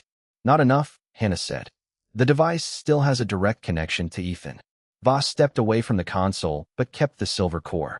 You cannot remove it without royal blood or a complete claim. Ethan studied the device. That is what you designed everyone to believe. You are a medical inspector, not a ritual engineer. And you built the system like a medical transfer network. Ethan looked toward the 7 seals. Every pathway now requires consent. The device should require it too. Helen understood. It is still treating Ethan's original intervention as permanent authorization. Then revoke it, Hannah said. Evelyn looked toward Ethan. Can you revoke the act that saved me? Not the past. Only its use as ongoing permission. He placed one hand over the pale silver crown beneath his ribs. I consented to holding the device until the corridors were clear. I did not consent to carrying royal conflict afterward. I did not consent to claim, transfer, marriage, custody, or permanent service. My emergency consent ended when the evacuation ended. The shield seal answered. The tribunal repeated his words across every network. The silver device in Voss's hand cracked along its center without force or impact. Its light separated into 2 harmless strands, one returning to the treaty archive and the other dissolving into the witness record. The false threshold fell to 0. Ethan's monitor steadied. Hannah stared at the scan. The line nearest his heart is releasing. Evelyn moved 1 step toward him, then stopped. May I come closer? Yes. She crossed the safe distance slowly. The wound did not brighten. She knelt beside his chair as she had in the treaty hall, but this time no court mistook the gesture for ownership. Her hand remained open between them. "May I?" she asked. Ethan placed his hand in hers. Warmth moved through the fading silver mark, not as command, claim, or blood bond, but as voluntary presence recognized by the original law. The palace voice spoke. Protection accepted without possession. Crown and shield remained separate persons. Cross sat down heavily behind the neutral bench. Voss stood alone at the disabled console, while human officials sealed his credentials and the council opened an investigation into its own records. Evelyn could have ordered both men imprisoned. She did not. They received counsel, medical care, and a public hearing, she said. Reed looked surprised. After what they did, if I punish them through unchecked authority, then I preserve their argument that fear justifies control. She faced Cross and Voss. You will answer for every concealed patient and every altered record. You will not become proof that our new law applies only to people I favor. Ethan looked at her. That may be the most threatening thing you have said tonight. A faint smile touched her face. Accountability often sounds threatening to people accustomed to secrecy. The great doors of the Hall of Accord opened. No royal command forced them. 7 witnesses approved public passage. Beyond them, palace staff, Ashford residents, vampire guards, human officials, and families of the former shields waited beneath the first light of morning. Evelyn stood beside Ethan without a crown. She no longer possessed the power to make every person kneel, yet no one in the hall doubted her strength. She had given up immortality rather than preserve a system built on hidden suffering.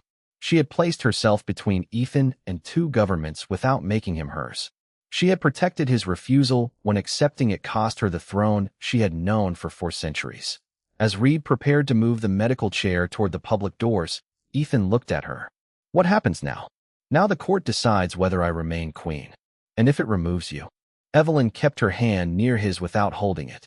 Then I remain the woman who chose not to purchase power with your life. Before they could cross the threshold, the succession seal sounded one final warning. An emergency petition had been filed by the Eastern clans. It claimed the broken immortality covenant made Evelyn legally dead as sovereign and transferred the crown to Chancellor Cross until sunrise.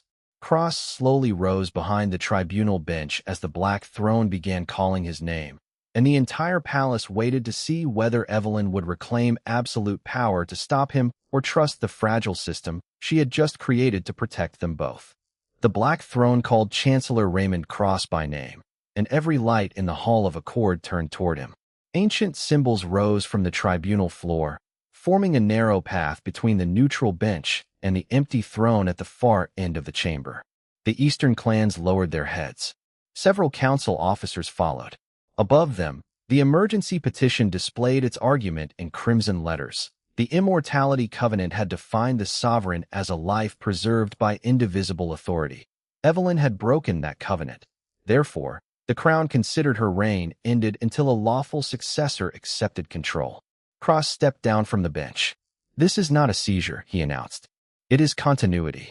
Ethan remained in the medical chair beside Dr. Hannah Brooks, while the last silver traces beneath his ribs slowly faded.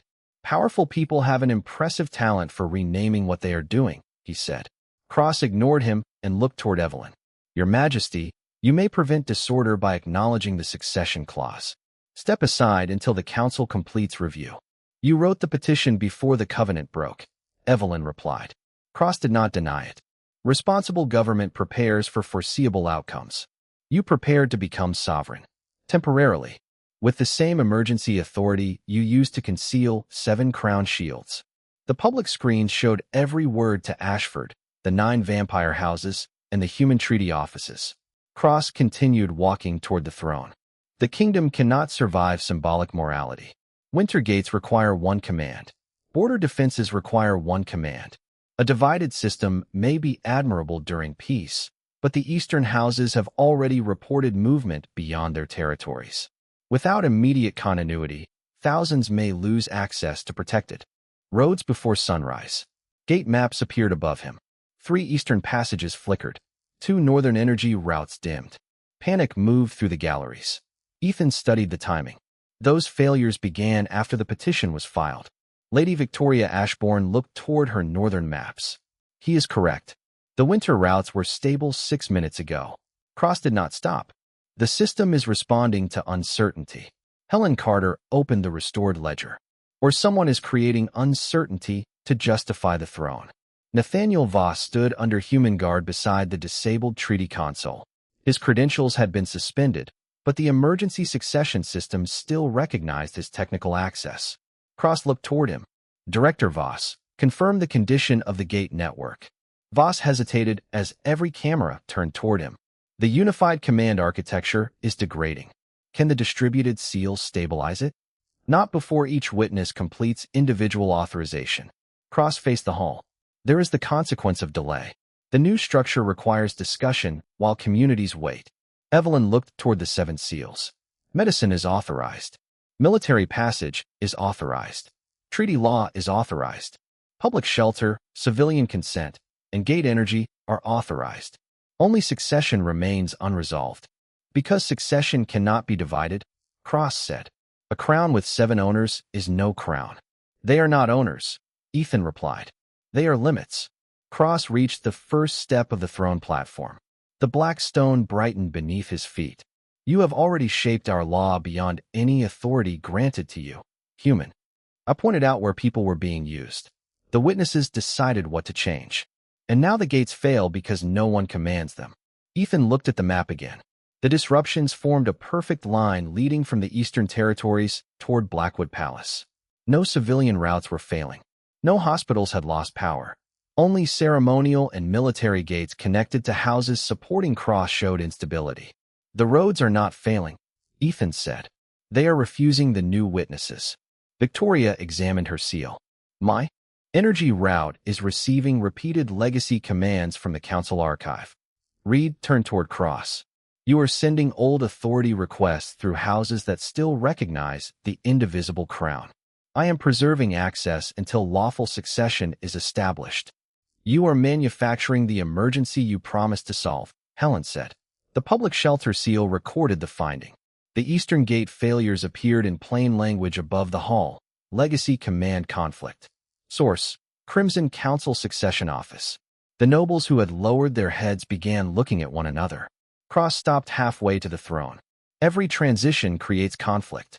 Not every transition is sabotaged by the person asking to rule it, Evelyn said. She could have stepped onto the platform and challenged him through the old royal bond. The throne still remembered her bloodline. One command might have dismissed Cross, closed the gates, and restored her authority before sunrise. Ethan saw the option appear in the silver light beside her. Reclaim indivisible crown. Restore immortality covenant. Activate permanent shield claim. The court saw it too. Cross turned from the throne and smiled. There is your answer. Reclaim what you surrendered. The kingdom stabilizes, your immortality returns, and the human survives under royal protection. One decision ends the crisis. Evelyn looked at Ethan. The fading mark beneath his ribs warmed as the old system waited. If I reclaim it, she said, the burden returns to you. Hannah checked the scanner. Not immediately. The claim protocol would stabilize his condition, but it would attach his future medical status to the throne. And his movement, testimony, and relationships, Helen added. Cross spread his hands. Temporary restrictions in exchange for survival and peace. Ethan met Evelyn's gaze. Around them, 2 worlds waited for her to decide whether the freedom of one ordinary man was worth a less efficient future. Do not choose for me, he said. I am asking what you choose. I choose not to belong to the throne. Even if the eastern gates remain unstable, fix the gates through the witnesses. Even if the court removes me. That is your choice, not mine. Evelyn's expression softened with something deeper than gratitude. He was not asking her to sacrifice the crown for him. He was refusing to become the excuse she used either to keep it or abandon it. And what do you choose concerning me? She asked. The question silenced the chamber more completely than any command. Ethan looked at the woman who had once made armies kneel, who now stood without immortality and waited for an answer she could not compel. I choose the voluntary shelter we defined, he said. No claim, no debt, no forced marriage, no promise made because I am injured and you are afraid. I choose to remain beside you until this judgment is finished, and tomorrow I choose again. The founding ledger opened. His words appeared beneath the seal of the open hand. Continuation requires both. Evelyn stepped away from the option to reclaim the throne. Then tomorrow, she said, I will ask again.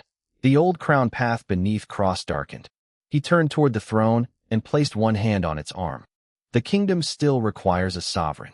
The throne answered with a final test. Candidate must declare the cost of command and identify the person who bears it. Cross stared at the words. Under the old system, the cost had disappeared into the shield. Under the new one, the throne would not accept a command without naming its consequence publicly. Stabilize all eastern gates, Cross said. Cost, the palace asked. Temporary energy strain. Bearer. He looked toward the houses supporting him. None volunteered. The Council Reserve Network, Cross answered. Council Reserve contains no living consent. The command failed. Evelyn approached the 7 seals. Lady Victoria, can the Northern Energy Network support the Eastern civilian routes for 20 minutes? Yes, with reduced ceremonial lighting and delayed freight passage. Do the affected communities consent? The Ashford and Eastern public representatives reviewed the cost. Civilian heat, medicine, and emergency travel receive priority. Ceremonial and military gates may remain closed. The public shelter seal illuminated. Captain Reed, can joint security maintain the closed routes without entering civilian districts? Yes. The military passage seal opened. Dr. Carter, will delayed freight threaten medical supply? Not within 20 minutes. Medicine opened. Evelyn looked toward the succession seal but did not touch it. Then authorize only what the witnesses have approved. 6 seals aligned. The eastern civilian gates stabilized. No burden entered Ethan. No hidden patient weakened. No single ruler absorbed or concealed the price. Public maps showed exactly what had been delayed and why. The hall watched a slower system succeed without demanding a victim. Cross removed his hand from the throne. This cannot govern during real war. Then during war, Evelyn said, we will see the cost instead of pretending it vanished. The 9 houses began their succession vote. The eastern clans divided. The northern houses supported Evelyn under the new charter. Border houses that depended on human clinics joined them. Several nobles abstained, unwilling to endorse either the old throne or a queen whose power now faced public review. The human delegation recognized the distributed gate structure pending transparent treaty negotiations. When the final seal closed, the palace spoke. Evelyn Blackwood remains sovereign by accountable covenant. Immortality not restored. Indivisible authority not restored. Crown shield claim denied. Voluntary witness shelter recognized. The black throne changed before the court. Its high back separated into 7 lower sections arranged around an empty center. No one person could sit above every witness again. Cross stood below it, no longer chancellor, no longer emergency successor, but still a citizen entitled to the hearing Evelyn had promised. Voss faced investigation under both human and vampire law. Evelyn issued no command for punishment. The new treaty seal recorded charges, counsel, medical care, and public evidence review. Then the last hidden record inside the throne opened. 7 previous shields appeared above the hall, not as servants of the queen, but as founding witnesses whose interrupted work had finally been completed. Their families spoke their names aloud. Evelyn bowed to them, not as a monarch receiving loyalty, but as a ruler acknowledging people her government had failed. Ethan felt the final dark line beneath his ribs dissolve into warmth. Hannah watched the scanner and smiled for the first time that night. The immediate burden is gone. Evelyn turned toward him but did not approach until he nodded. She came to his side and held out her hand. The court has finished its judgment, she said. Our shelter may now be dissolved without penalty. Ethan looked at her open hand. Is that what you want? No. Her answer carried no royal echo, no law, and no fear disguised as duty. But I will not keep you by refusing to open the door. Ethan placed his hand in hers. Then leave it open. Beyond the Hall of Accord, morning reached the Colorado Mountains. The palace gates opened under 7 public seals, and Queen Evelyn Blackwood walked toward the sunrise beside the human she had refused to own, both of them knowing the law no longer required him to stay. 6 months later, the first public map of the Blackwood Gate network hung inside the Ashford Free Clinic beside a handwritten notice explaining how every resident could question a closure, review its cost, and appeal the decision. The old patient registration system had been dismantled. Medical records could no longer be converted into royal authority. Dr. Helen Carter chaired the Independent Health Board. Dr. Hannah Brooks trained joint human and vampire emergency teams, and Captain Lucas Reed served as security witness without answering to either court.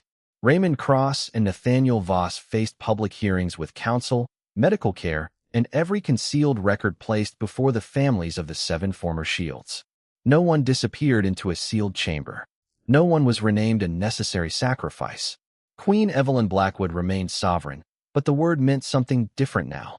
She governed from a circular council room with 7 equal seats and an empty space at the center where the old throne had once stood.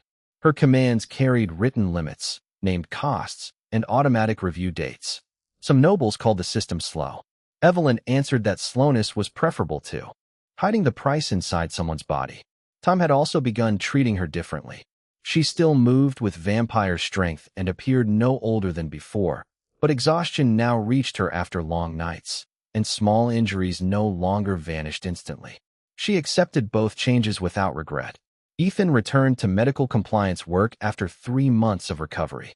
A faint silver crown remained beneath his ribs, no longer painful and no longer connected to any command.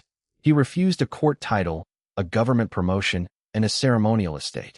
Instead, he accepted one office with a narrow purpose: independent advocate for patients affected by human and vampire law. His first policy required every emergency form to include one question in plain language: who bears the cost?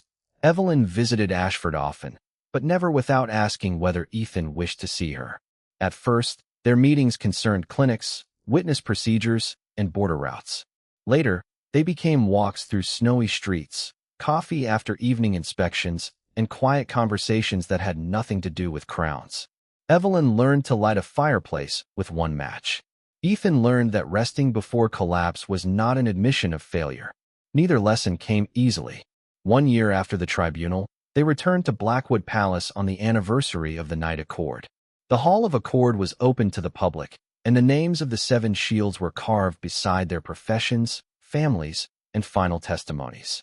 Ethan stood before Marcus Vale's name while Evelyn waited several feet away. "The shelter year is complete," she said. "The law says we may dissolve the bond, preserve it as friendship, or petition to establish the House of the Open Hand." Ethan turned toward her. She wore no ceremonial crown, only a dark coat against the mountain cold. "What does the Queen want?" he asked. "The Queen has filed no preference." And Evelyn? For the first time that evening, she looked uncertain. Evelyn wants the chance to protect you without taking away your freedom. She wants to be protected without being treated as a problem someone must solve. She wants tomorrow to be chosen again, not guaranteed by law. Ethan stepped closer. "That sounds inconvenient. You have mentioned that before." "I usually mean interesting." He held out his hand. "Then we begin with no royal claim, no blood debt, no emergency promise, and no one deciding for the other. And the House. Let it remain possible. Possibility is not a command." Evelyn placed her hand in his. The faint silver mark beneath his ribs warmed, but no palace voice announced a bond.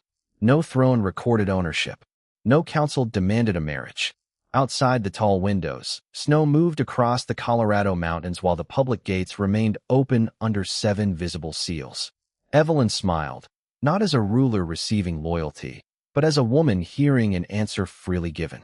Together they left the hall through the same door, with no guards between them and no law requiring either one to stay. The wound had brought Ethan into her world, but it did not define what followed.